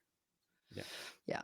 I wouldn't be surprised if another thing that happens is like maybe it's not actually a power outlier compared to like Sif Mage is getting some tools as well out of this expansion, and Sif Mage also kills you around turn 10. So if it's like, well, but they both kill you around turn 10, I still could imagine this one maybe feeling worse for people because of the armor piercing element, even if a Sif Mage is able to do like 50 or 60 damage. Like, but also they don't draw Sif all the time, right? Like sometimes Sif is the 30th card. And this is never going, like, even in, the one game where, like, all of our excavates were on the bottom, and that was the game we got Kurtrus, but, like, you're running all the excavates. Maybe you're not running Burrow Buster, but you probably are, just because you want to get max excavate. Maybe you're not running the smokestack, because that was the one that was always sitting in our hand. Yeah, but you're running Reverb, right? Yeah. Yeah. Smokestack's the one that does 1 damage. If it kills it, then you excavate. But, I mean, you're running Reverb, so, like, Reverb excavate Reverb Smokestack is still a thing. And people will get better about killing their own tour guide or killing their own kobold just for the extra excavate. Yeah, like we would, like you might save tour guide for 2 just so you could smokestack it, right? Instead of like just playing it out on 1, like we did. But yeah, I mean, and I think we said a lot about this. I think that I'm hoping that the actual standard meta is not as dominant by this, but I imagine if it is, that in that first balance patch, this is going to get addressed pretty quickly because it's pretty. It's I a mean, pretty maybe clear they power feel player. turn 10 is turn 10, but Yeah. we'll have to see how it Yeah. actually feels. It's gonna be faster than turn 10. People are starting to run like greedy partners and stuff like that too. That be is able to get true. more We mana. were running greedy partners to get a coin to do it on turn 9, or 2 coins to do it on turn 8. Funny you should mention that. Funny we should mention that.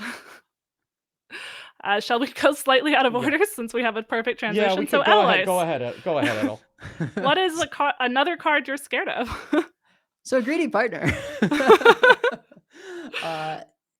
Just the ease of getting a coin here is really terrifying to me, and mostly for rogue, but just in general, the combo potential. There's so many things that you can do when you have access to 11 mana instead of 10 in the late game, combos and stuff, or even just turboing out something else earlier. And a lot of decks want to run a good deal of 2-drops. So it almost seems like just, even if you don't have a particular combo and it's just like something to smooth out the curve, it's much less costly than the last card we saw like this, which was you had to be running a quest. So that was taking up your turn 1, and then you played the thing on turn 2 and you got your coin. But also, if you completed your quest, then your coin generator wasn't active. And so sometimes that was a factor. This is just so often play it on 2, get a coin, and it's fine stat wise. So I expect this to kind of make it into a lot of things that just have those awkward hands sometimes, or could do some pretty crazy combo things with a coin. Maybe it makes its way into like the Naga Yeah, Demon Hunter a stuff, spell. just because it's a spell and it gives you mana to, like, in that deck the hard thing is finding the mana to play your Nagas. So, and then of course in the case of rogue you can shadow step it. So Yep. greedy partner. Plus, you have cards that care about coins in rogue. Yeah, now, you have too. cards that care about coins. I don't know if Wishing Well is going to stay in lists or not, just because there's other things you could do like Draka. We'll have to see if Wishing Well is really the way to go. I'm sure there'll be plenty of it week 1 because 1-mana legendaries. But yeah, there's a lot of wacky stuff that can be done with guaranteed coins, and this has got to be just the easiest way to get coins that we've maybe ever seen. Yeah. Yeah, I think Yeah, so. like people were doing like Loan Shark Death Rattle stuff to get coins with the Right. original Dracolis, right? And like this is much easier. I mean, it doesn't give you the same number of coins, but like this is much easier than that was to pull off. And like if you look at like just whatever like the current Miracle Rogue is, and I know Miracle Rogue isn't meta right now, but if you look at like whatever like deck is running Sinstone Graveyard, like it's almost half two cost cards. Like this is yeah. going to go off. Yeah, I guess there was was it Licensed Adventurer or Unlicensed Adventurer? I forget. Yeah. It was the 2-mana 3/2 Battle Cry, get a coin, Death Rattle, give your opponent 1, right? Oh, Mailbox And so- Dancer. Yeah. Oh, sorry, Mailbox Dancer. Yeah, I was thinking of something else. And that saw play. Yes. Yeah. And that had the downside of giving your opponent 1. Here it's just, Yeah. do you run enough of this mana cost card that you probably want to be running, because 2-drops are usually solid. 2-drops are important. It's a Hearthstone deck. Yeah, that was even running Big Spell Mage. And Yep. So well, All right. I'm yeah. So mine is Dragon Golem, which is on the surface not as immediately scary as everything else, but I saw enough of it to start getting a little bit worried about it. So Dragon Golem's a 7-mana 3/4 Druid minion with taunt, Battle Cry, summon a copy of this for each dragon in your hand. This is Spreading Plague. Like that's what this is. With better stat lines. Yeah, with a little less health, but a lot more attack, right? And also, if you have any way to buff this, either in hand or on board. Like cultivation is a thing that you could do. If you can do any sort of hand buffing, then this gets a lot bigger. And like you get a lot of dragons. Like even if you're not playing the Reno list, like you don't need like Rheastraza to do it. We ran into a non-Reno dragon druid that was just running 2 copies of this and 2 copies of like all the dragon cards, and this was a full board whenever they played it. And 7 mana is not, I mean, it's not quick, but it's not that slow for a druid with the amount of ramp that they do, especially if they're not doing Highlander things, if they're running 2 ofs and just dropping Rheastraza. So, or if they just save Rheastraza for like after they've drawn all their duplicates because they draw their whole deck anyway, which is also a thing that you potentially could do. So this is something that I think I could have put this in underrated also, but I think that this is going to take some people by surprise. And there's a lot of just strong Dragon Druid cards in general. You have the Taunt Battle Cry if you're holding a dragon, refresh 4 mana crystals. So if it's turn 4 or later, or I should say for Druid, if you have 4 mana crystals or more, it's just a free 3/5 taunt. Right. And Fi the Setting Sun costs 1 less for each dragon you've summoned to this game, not even played. So like Topior counts. So you get this 4/12 rush lifesteal taunt fairly quickly for not very much. And there's just the Spinetail Drake Battlecry. If you're holding a dragon, deal 5 damage to an enemy minion, 4 mana, 5/4. That was solid. That did some work. Yeah. Even, it doesn't go face, and thank God. So this seems like, people were worried about Druid because of all of its nerfs. And obviously theory crafting is not the actual meta, but they got what seems like a strong set. Yeah. I mean, the dragon stuff is just very efficient, so much of it. There's a draw 2 dragons, give them +1/+1, and then dragon tails, which you can pick the option to like add 2 dragons to your hand. So yeah, lots of ways of just. And if you Brace of filling Nature, your you hand can with get 4 dragons. That's true. Yeah, I suppose. But it's just a huge pile of stats, and unlike Spreading Plague, which your opponent had to have a board for it to be relevant, this one you can just play proactively against a control deck and be like, hey, use the board clear on this 1 card, and then you can refill with your other stuff later on. So it's gonna be a pretty big wall that people are gonna have to deal with quite often, I think.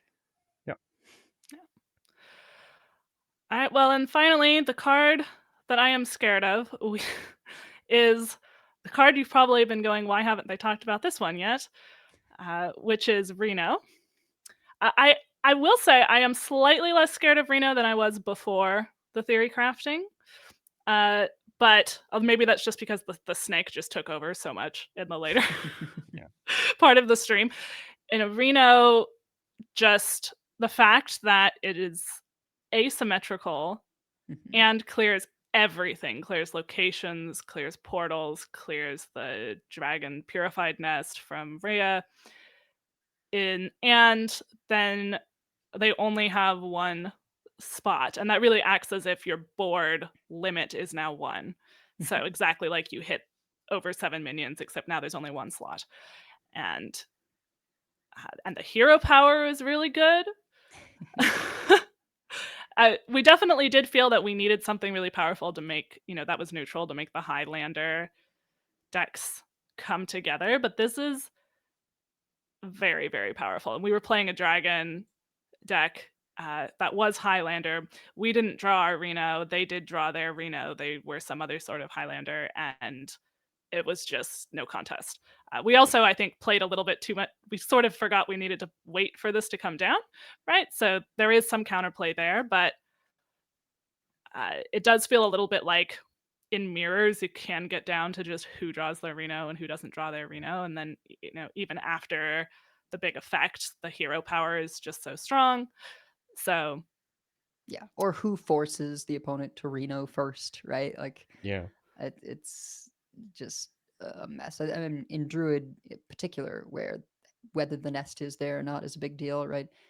You could be able to snowball an advantage if you Reastraza early and outpressure them, but if they do have the Reno and get rid of yours, and then you don't have it to deal with their portal, like it's just going to be kind of a Yeah. mess. And And it's a hard card to play around because like Mhm. it's one card in a 30 card deck, right? So it's it's anything that you're playing around is just like, are you playing around anything at that point?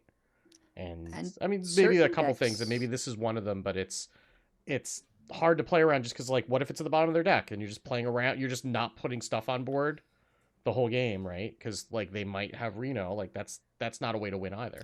It feels a little bit like Mirrors with Sargeras, where you're trying to force Yeah. them to play their Sargeras and not give their Imps taunt. Right? Yeah. But Yeah. this is even more, the fact that this also like denies the Sargeras portal and gives you this hero power. So Yeah, and it's just kind of nuts against anything board based.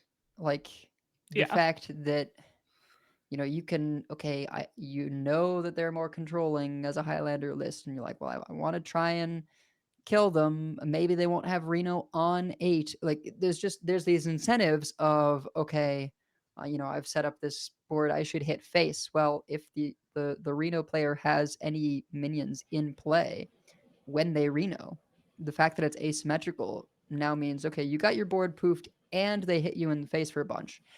And you can only play one thing on the next turn. So unless that one thing is like your own board clear, which if you're something like aggressive, you're not going to have, right? It's a little much. Like I get that the showdown or the high noon effect is thematically very cool, and I was kind of on board with it initially. Just seeing it in action of how crippling it is, like it would be Yeah. really good to poof everything, just full stop, right? Yeah. yes. But then this high noon effect is just like the reload is non-existent or just like really bad. People are going to get better at playing around it. Maybe people will make more trades to avoid getting like counter pushed by a Reno, but then you're killing them slower. So it's just a very, very challenging card to deal with. You also need to know that they're a Reno deck. Sure.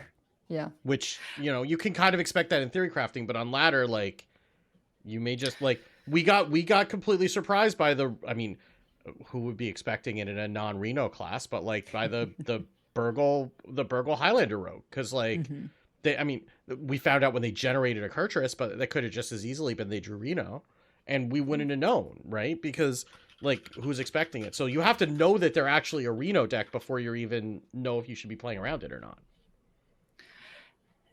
Yeah, I can think of lots of ways if this does prove to be enough of a problem that one could nerf it and keep some of the flavor of like maybe it poofs but then it comes back or something, or it's just not there while you have the high noon, or it's symmetrical, both people only have one slot, so it's really the face off. But those might be too big of nerfs, but we'll have to see. It definitely felt quite powerful. The cards that we were scared of last time, I think, were a little bit less on point than our cards we can't wait to play with overall. So Wicked Good picked Observer of Mists. Edelweiss picked always a bigger Jormungandr, which I still kind of can't believe we didn't see more of that card. And Yeah, I picked it's crazy. Jotun the Eternal and Runic Adornment, which hasn't really seen a lot of play. Well, Demon Hunter's not a class right now, so yeah, that's. And even when we were seeing Relic, we were not really seeing it after the first couple weeks with that package. So I feel like we called Mech Rogue fairly well last time, but I at least did not call the Demon Hunter. Such is review. That was another one that looked really good in theory crafting, by the way. Yeah. Yeah. Like So that take deck- everything that with a deck grain of looked really salt. good. Yeah. All right, well, cards we want to be good but aren't. So we didn't play this. I didn't see it in theory crafting, but I picked neither. Elise. I am not as down on her as I think some people have been. I really, it's a slow Highlander priest payoff. Of course, I want that to be good, but it's just you can't really target very well because how are you going to get 4? Like, you're never going to draw it in the right order, right? Like, draw her and play her before you draw the 4 things you want her to summon. And then, it is still a lot of stats, even if you just kind of get anything, but then you just get like Reno'd. Like, if you're playing this against Reno, or and with something like with the snake, like they just look at that and go whatever. Maybe if we have in a next after rotation or something, we have a slower format, having this come down with just a lot of stats might be good. But for Elise is kind of a marquee character in this set, and I hope I'm wrong. Well, maybe I don't hope I'm too wrong, because if you can do this with Target, it could be really annoying. But I would like to see her see some play, but I'm not counting on it.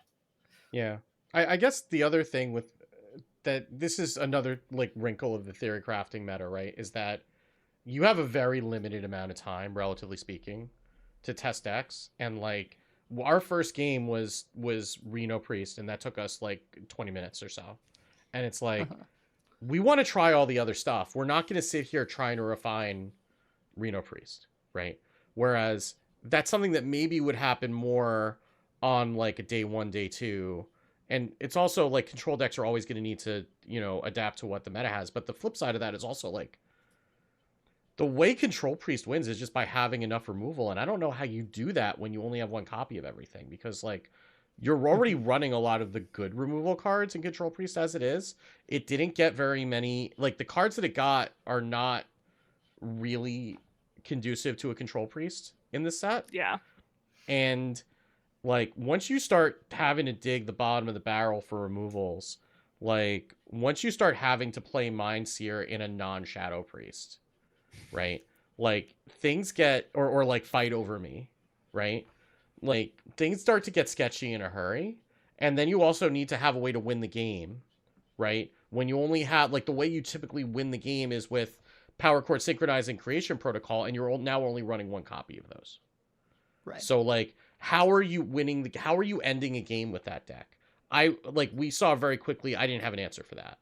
So that might be where that's going to be a bit of an issue, just for Elise to be a thing. Because like, this is not enough of a payoff between that. And even with Reno, as good as it is, like Reno is not a good enough of a payoff to actually be a win con.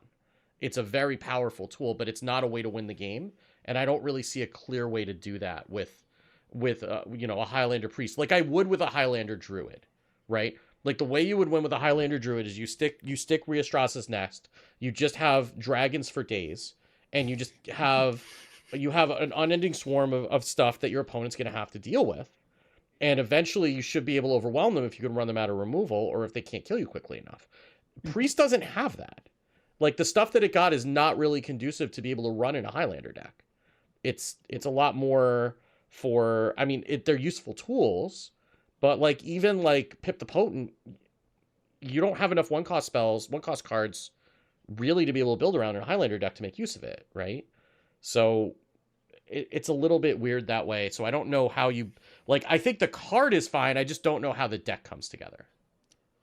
Yeah, I mean, I don't want to count it out just because it is so many stats, right? Yeah. Like, it is just a massive board in a box that must be answered immediately. And maybe that means that the Highlander Priest just needs to be less of a control deck and more of a board deck, which could be difficult for people to grasp. In the case of Shadow Reaper Anduin, obviously it was almost in some ways a kind of combo deck. That was kind of the last Highlander Priest we really and that had. was a win con. Yeah, absolutely. Like Shadow Reaper Anduin was a win con. Yeah, and Reno is, that hero power is good, but it's not the same, right? Without the refreshing, it's very efficient. All right, guys, hear me out. Highlander, Undead Priest. It doesn't necessarily have to be Shadow, because you have Reno. Maybe. And you can run some higher value undeads, and they all have death rattles. and you have lots of minions on the. I actually did build this, but I was like, this would be too embarrassing to bring onto theory crafting and also Uh-huh. take forever.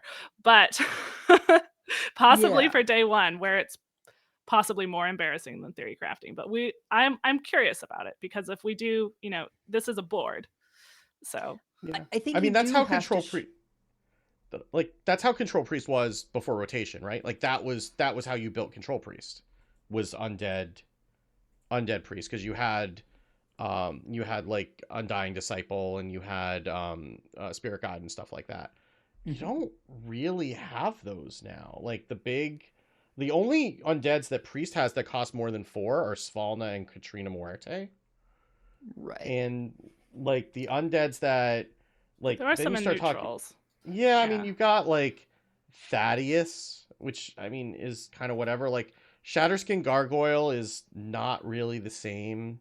Like you could do Rivendare, but you're not really, like that's kind of here nor So there. I don't even know that you need to go like single tribe with it, but just go along the line of thought that like, hey, this is not your, synchronized power of creation, kill you Yeah. with Ignis 10 mana weapon control deck, right? This is a deck that wants to play minions on curve, and some of those are going to be better than others to summon as 4/4s from Elise. But if you think of it as more of kind of a mid-rangey, play a bunch of efficient stuff sort of deck, like that might work out a little bit better. And there are certain things that go really well with that. I mean, Amanthul and the Colossal both would be decent as I mean, 4/4s. you're running those no matter what. Like those are just good Right, hits off the exactly. lease. Yeah, so I think it's just going to be a matter of like, okay, it's 6 set. Let's just filter for all of the like really efficient stuff, and try to like play things on curve. All right. Well, I have more hope than I did before this conversation. Although I think, yeah, the first idea that everyone's going to have with it is difficult. But Elise, what do you want to be good but isn't? So I was kind of disappointed with the Taunt Warrior stuff, both from watching people in the theory crafting and trying it out a bit myself. Like it on paper looks really good. There's, a 2-drop that is a Keleseth effect for all your taunt things, and you get to run 2 of them, right? So there's also a really great clear in this 6 mana 2/7 taunt battle cry, deal damage to the opponent's minions equal to its power, and of course with the hand buff stuff available to warrior now, that could be a considerable amount of damage. It just is a little too fair compared to what other people are doing. And I think, I mean, maybe it's just you have to solve the card draw problem, and like Yeah. people will figure out a way to build it. But when you compare it to just playing Odin Warrior, I don't see how it really competes, or like just playing Enraged Warrior, right? Yeah. Which I don't think Enraged Warrior even really got anything out of the new cards, but I'm sure it's still good. Yeah. I mean, I like Odin Warrior with taking out the rifts and putting in excavates felt great. It felt really good, except when we were playing against you on the snake deck, because armor Mhm. doesn't help. But like against anything else, right? Like Yeah. it felt really good. I mean, like you get to take out the rifts, which improved in Rage Warrior when we did that, right? And just putting in better Mhm. cards. The Yeah. excavates are generally on rate pretty good. Just playing the ox is just what is it, a 5/5 and 2 8/8s? Like sometimes are 5/5 rad. and 2 8 drops, but yeah. 8 drops, right? But usually, I mean, they're going to be around that size. I mean, sometimes it's a rag, sometimes it's an Alakir, right? Well, I guess it's a Discover, so it's never going to be Alakir, but it's sometimes a rag, right? So that just felt good, just like having that kind of top end. And like there was one game where we didn't even need like Odin to win, right? Like just the excavate value was enough to get us there. We never drew Odin, and we still were able to get over the line. So that felt fine. The Menagerie Taunt, I mean, I don't think building it as Menagerie is the way to go, because there just aren't enough tribes and it's a little bit too awkward. mean, Maybe there- doing it as a pure Taunt Warrior might be a little bit better. I think we saw we were playing that against us that felt better, but even then, yeah, it might need a little bit more help to get there. This feels like a set that they might have to buff, in a month or so to get it to where they want it to be. The weapon is really good. That's the one thing I will say. The 3 mana 4/1 was weapon. Disappointed with the weapon, really, because it's very awkward with you're not playing it on curve, right? Or if you are, you're not swinging. You just with it. don't attack, right? Yeah, but that sucks, right? Like, no, it's fine. When you play a taunt every turn for the rest of the game and you can just hit for 4, like I was at the point where maybe I don't run the pirate that gives you a 3/2 weapon and just run instrument tech, because you play we cut that weapon, already, yeah. You play that weapon and it's there forever. Like you play a taunt every single turn and hit them for 4 in the face every single turn. Like that is the thing that surprisingly most had me interested in like trying to work on the deck more was that weapon, because it's 4 damage every turn is a lot. I think part of the problem with the deck that we had was that most of the menagerie payoffs don't have a type. Well, and they don't have a type, and so that was what was really keeping down our menagerie count. So you could have more minions with types and maybe like roaring applause and like the one amalgam band, or like one other, or like just Voon, but like not all of them, because except for one amalgam band, they don't have types of their own. Like Voon doesn't have a type of its own. Power Slider, which is the rush that gains +1/+1 for each one, doesn't have a type of its own. So I think that was, and also they don't have taunt. So that was just clogging up our hand. So I mean, I was drawn in by the roaring applause, but maybe you're just like, hey, we have Magatha and I don't know, Steam Guardian for Black Rock and Roll or something. Maybe you do like Location Acolyte of Pains or something. I feel like the trick is figuring out how to make the card draw happen. Yeah, I mean, like you really want to play Azerite Chain Gang in that deck, right? Which is yes. The And 4 mana 2/3 battle cry and quick draw summon a copy of this. So like you want to be hand buffing and you want to be playing Azerite Chain Gang, but like that's also hurting your menagerie count, right? So like we just didn't have enough tribes in it, and then like we didn't really have room for like mistakes, which is what helped the original Menagerie Warrior get to like the counts that it needed to. So like our power sliders were like, well, this is going to be a 4/5. Like who cares, right? Yeah. So maybe it's just a matter of dropping the menagerie stuff, and maybe I don't know, maybe you go to Conqueror's Banner or something like that. I know, shut up, I know. But like there's other ways that, or maybe it is just like Acolytes of Pain with Black Rock and Roll that you're buffing to get there or whatever. But it's there's probably something here, but it might take some buffs, or it might just I mean, certainly if the snake deck is around, then this is way too slow. All right, well, we're being conscious of the time, but I also what is the card that you want to be good but isn't wicked? So I'm gonna say Snake Eyes. I had an arena run where I played this. It's really a really cool animation. Like the animation is awesome, where you roll the dice and then they land on the board and then you get to discover. It doesn't do anything. Like it's a 3 mana 2/3, and you're discovering cards, not spells, not class cards, not limiting it at all, right? So it's just like all the neutrals plus all the Demon Hunter cards in standard in a 6-set meta, and I've never rolled a double. I played it in almost every game in that arena run. Never rolled a double. So I mean that might be really good, but like that's not going to happen that often. I don't know what the odds are. I'm not figuring it out. Math is hard at this point because we've been recording for 2 hours. But it's just like, okay, and then I got stuff, and it's like, well, this stuff sucks. Like, what do I... Like, I was picking from bad options. Like, sometimes you high roll, but most of the time it's just like, eh. So, it's a really cool card. I just wish it was more impactful than it is. Especially because, like, you're not... You have to pay for those cards, and you don't get to use them right away if you're playing them on curve, right? And it still costs you 3 mana just to do that, so... Yeah, they're not reduced like the other legendary Like any of the 4-drop. excavates.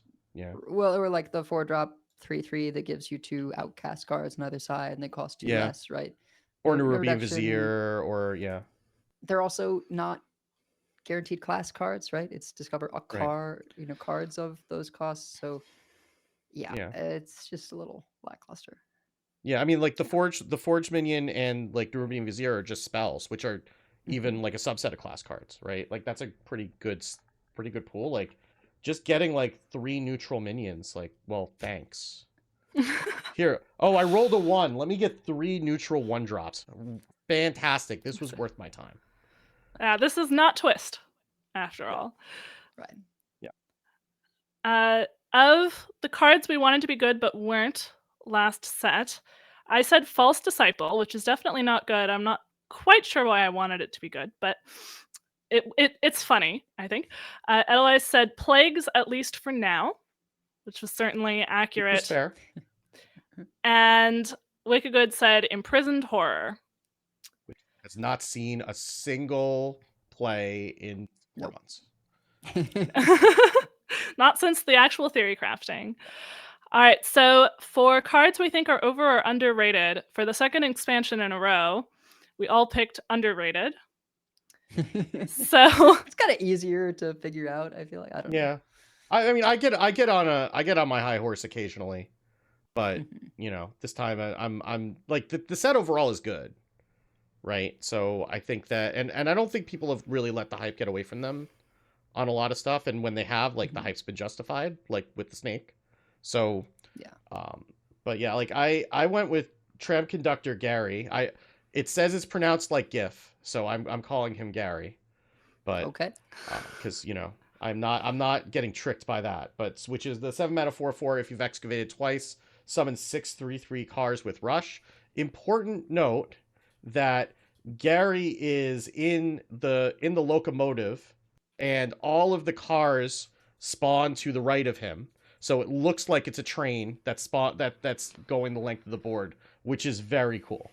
Oh yeah. And that's a lot. Like, I mean, granted, I'm assuming that they're going to do something about the snake, but we did have to use it occasionally. And like, that's a lot of stuff. Like, you can clear a lot of boards to be able to get your snake down with Gary. And Gary felt really, really good when we played him. And excavating twice, especially in that deck, is not really a hard requirement at all to hit. It's more like the game going to 7 is the harder requirement than actually like the if on the card. But I like Gary a lot. He felt great when I played him. And you can bounce Gary, and you can get, if you have to, you can bounce Yep. Gary, which we did once. I think we did it in case we needed him, and we didn't. But it's a solid card and awesome flavor. It's just if you think about Sociologist Militia, you had to do a lot of work, and it was really good getting all 6 3/3 rushes. This is so much less work to always get 6 3/3 rushes. So yeah, very solid. Yes. My pick, meanwhile, is, which I guess we'll see how it pans out, but Sottle talked about this, and I hadn't really, I had thought there would be some interesting uses for this, just because Paladin has a lot of ways to abuse it, but I forgot about Sea Giant. So Showdown is a 2-mana spell, no spell school for Paladin. Both players summon 3 3/3 outlaws, give yours Rush. And so Sottle looked at this card and said, hey, that's 2 mana, reduce Sea Giant by 6. Let me go look in the collection for things that have a Sea Giant-like effect. Oh, wait, there's just Sea Giant in core. So, and since you're Paladin, you can do this thing where you run a little card called Order in the Court to draw both your Sea Giants and then both your prisms. There's a 7-cost board clear in Paladin that gets reduced for the number of enemy minions. It does 3 damage to all their stuff. So you can end up in a world where you always keep Showdown, and you're also running other egg paladin-y stuff, right? The efficient 1-drops and boogie down for summoning, right? So you're just a go wide deck generally that runs the auras, Crusader aura. And then every once in a while you're gonna go showdown, Sea Giant, and And win the game. and you could even clear with Prismatic Beam pretty easily potentially if they have a Yeah, board. like if they are also a minion deck and have like let's say 4 minions and you play showdown, they now have a full board. You get to play your Sea Giants for free, you get to play your Prism thing for free, and it's just, you know, go nuts. And then turn 4 you play Crusader Aura and kill them. I was completely sleeping on that, but I'm going to try it. I actually am someone who enjoys Paladin, so. All right, well, I picked Wishing Well as underrated, but to be clear, I don't think it's amazing necessarily, but I do think it has. My impression from when we saw it in Theory Crafting is that they may have hit where they wanted to hit, which is it's not always good. So we played 2 games against Leo, the designer, Minty Fresh. and where he was on Burgle Rogue with Wishing Wells and coins. And the first time he got a very bad well, just like everything They was were like a all 4/4 or 3/3s. below. Yeah, Yeah. it was very bad. And so we won. But the second game, he got his revenge and ended up with a King Crush and a bunch of other powerful stuff. It felt a little bit Countess-like. You don't get to discover, which is very different, but it was pretty easy to get quite a few legendaries. You can play them the same turn as the well, unlike Countess, where you have to wait until the next turn and you played a 7-mana 7/7. And you know, I wouldn't want it to always hit every time because that would be frustrating, but I do I certainly wouldn't. I do like the Countess as a card. I think that's just a fun experience for people, and it doesn't get you so often. It's also not been. This might be more popular because it's not Paladin, it's Rogue, and therefore we get more sick of seeing it. But I do think that there is potential on the Wishing Well for it to be powerful often enough because you're not just getting like one 1-mana legendary. You are usually getting multiple. So, and then the opponent is sitting there going like, well, do I clear this thing? Because usually you're figuring they played all their coins, probably. But we did do that one game, and then they were able to generate a bunch more coins on the next turn and really punish us for that.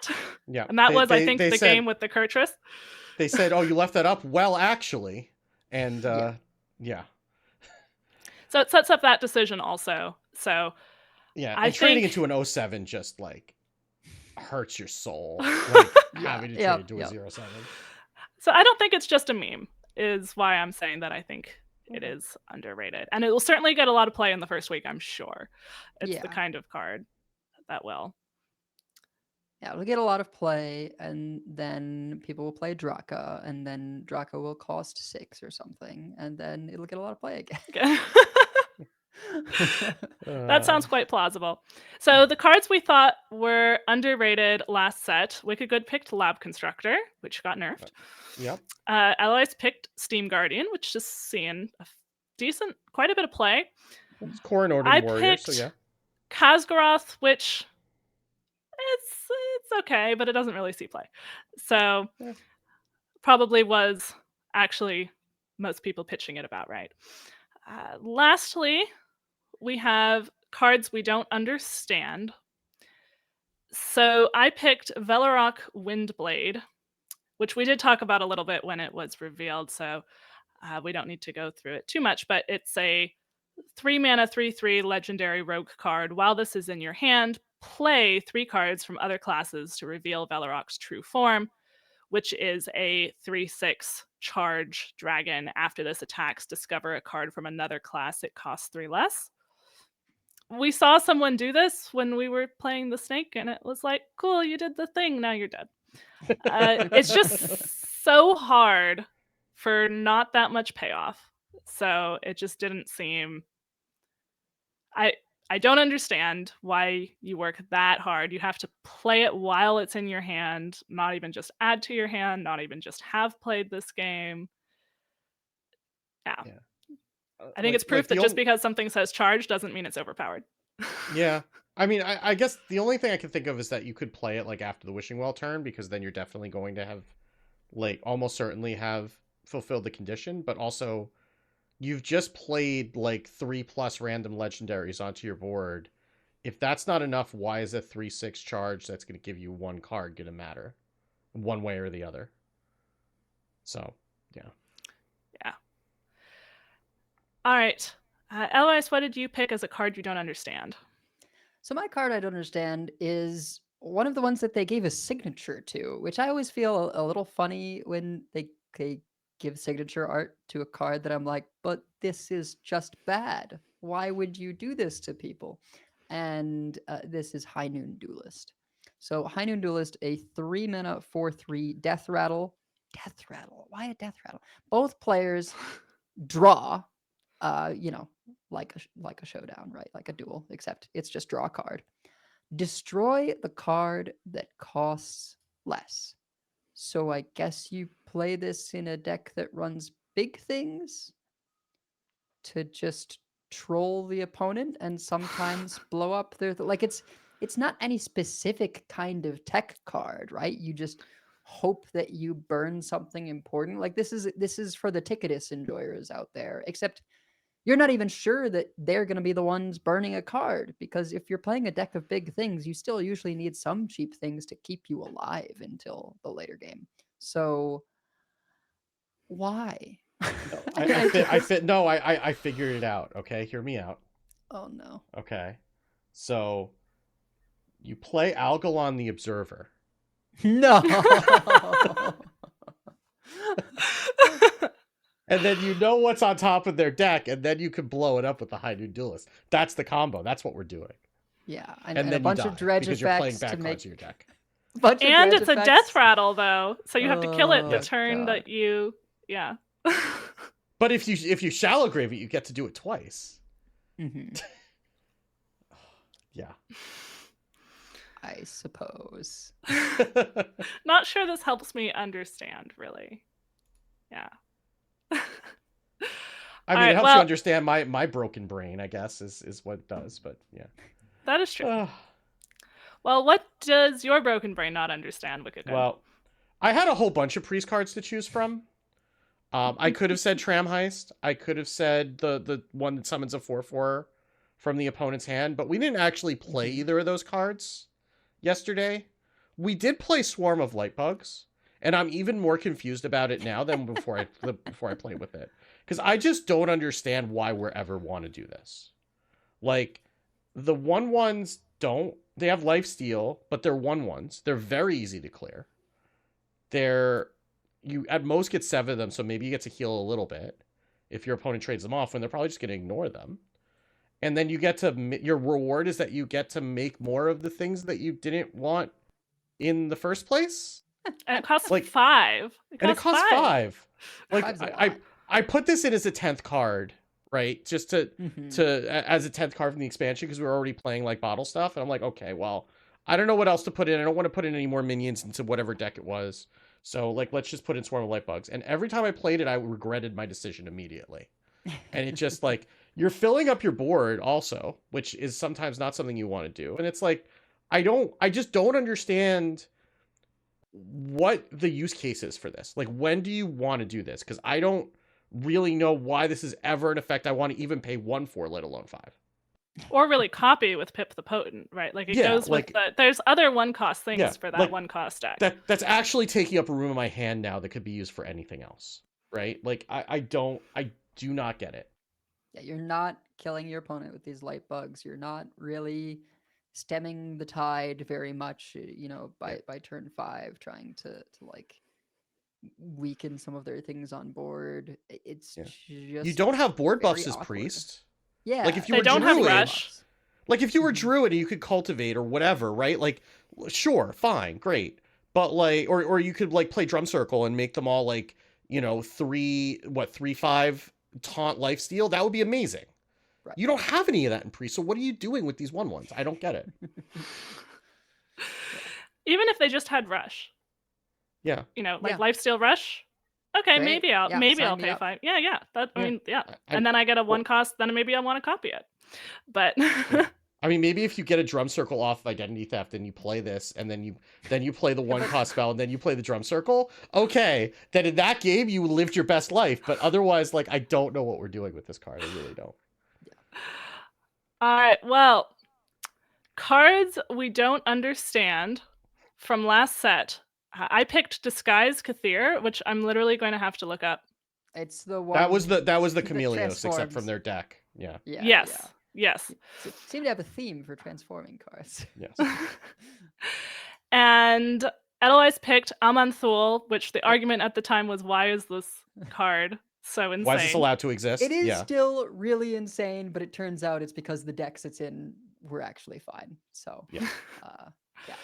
Yes, maybe one day we'll need to address that. And Wicked Good picked Astral Automaton, which we didn't play my Astral Automaton deck that gets copied with Pip the Potent, but Oh, I right. don't Yeah, yeah. think that saves it. I think Naga Priest happens before that happens. But there's another I'm bounce okay with leaving that effect. as I'm okay with leaving that as a thought experiment.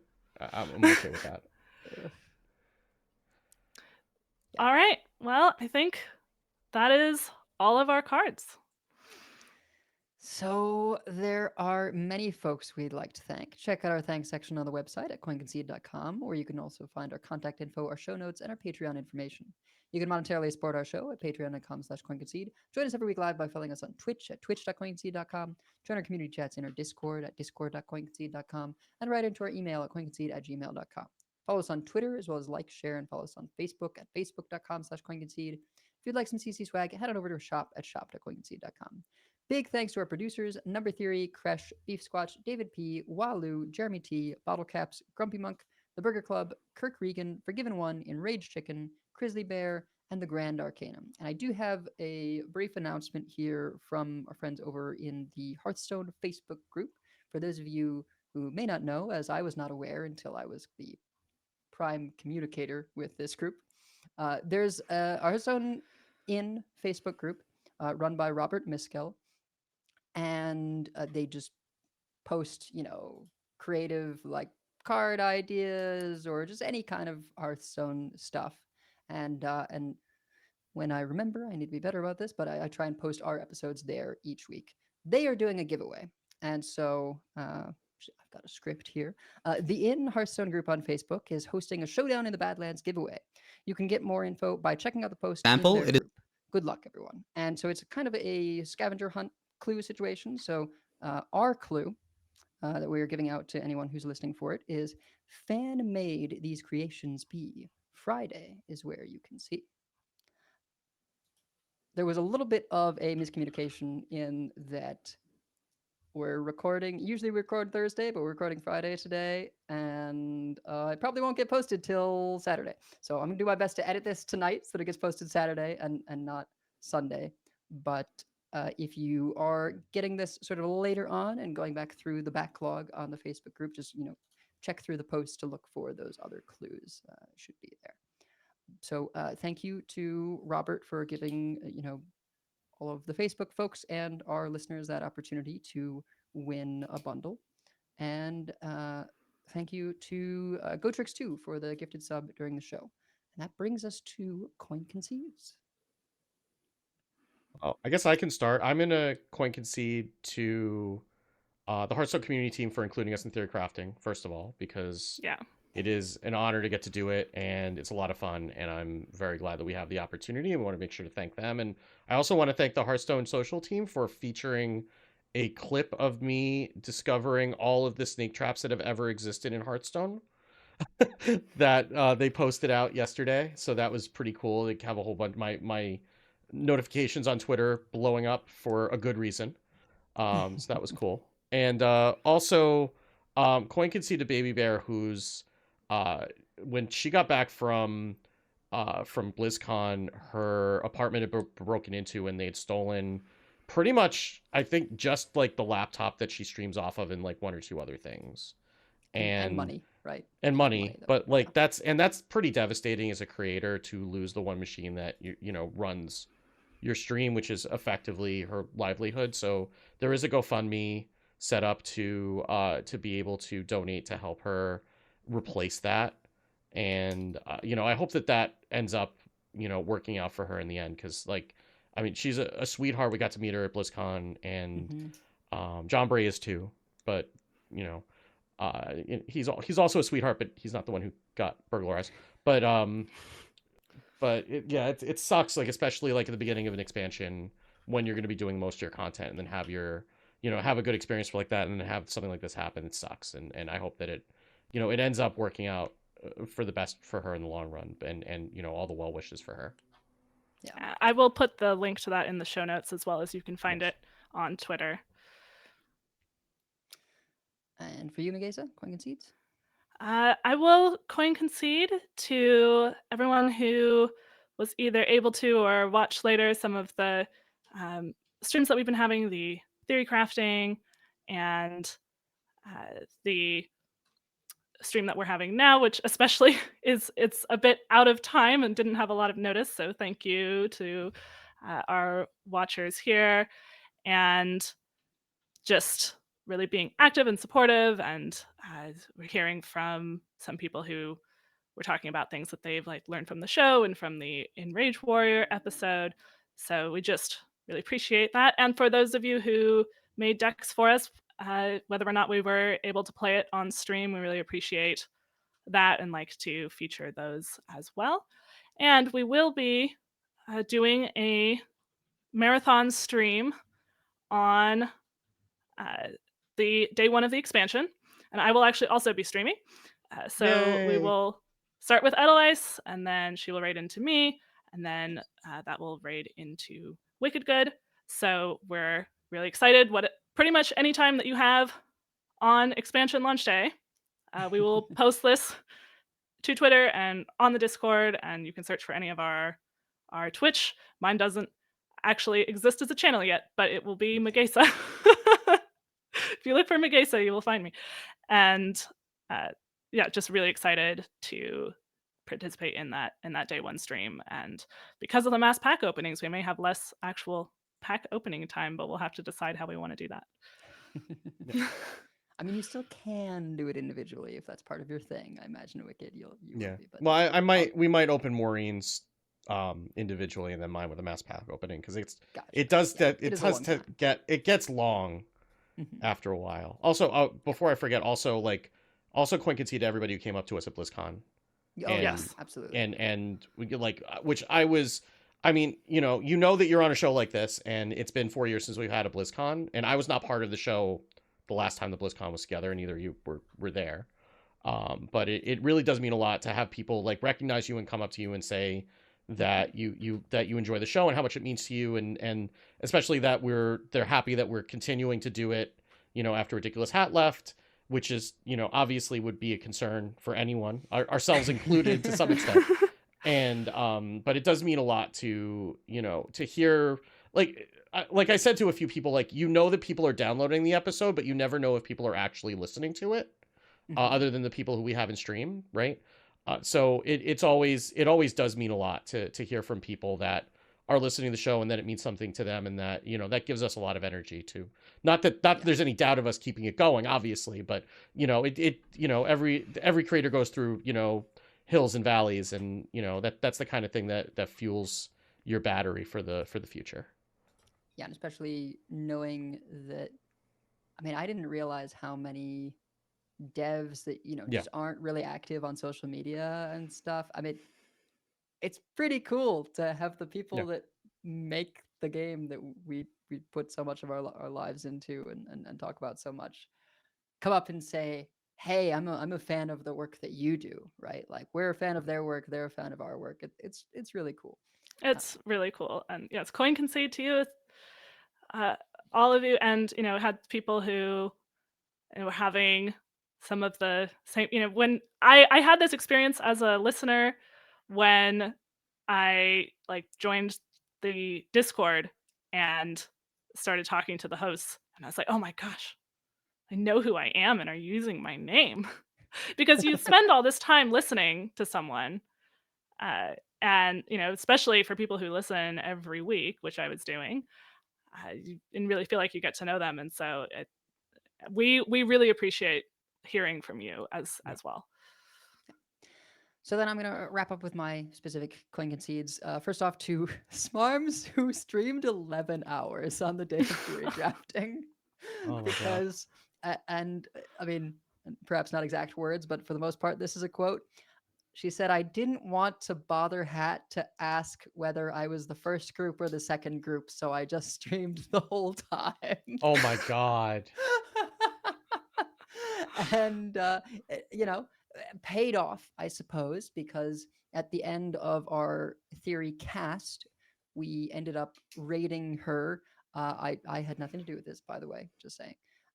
They came up with it themselves, Raven and Hat, and they checked in with her first just to make sure she knew what was about to happen. I think it was about 4,000 people at the start. Yeah. Obviously it tapered off towards the end of the night, but it's a lot of people to have thrown at you out of the blue. So yeah, coin concede for her, just handling it like a champ.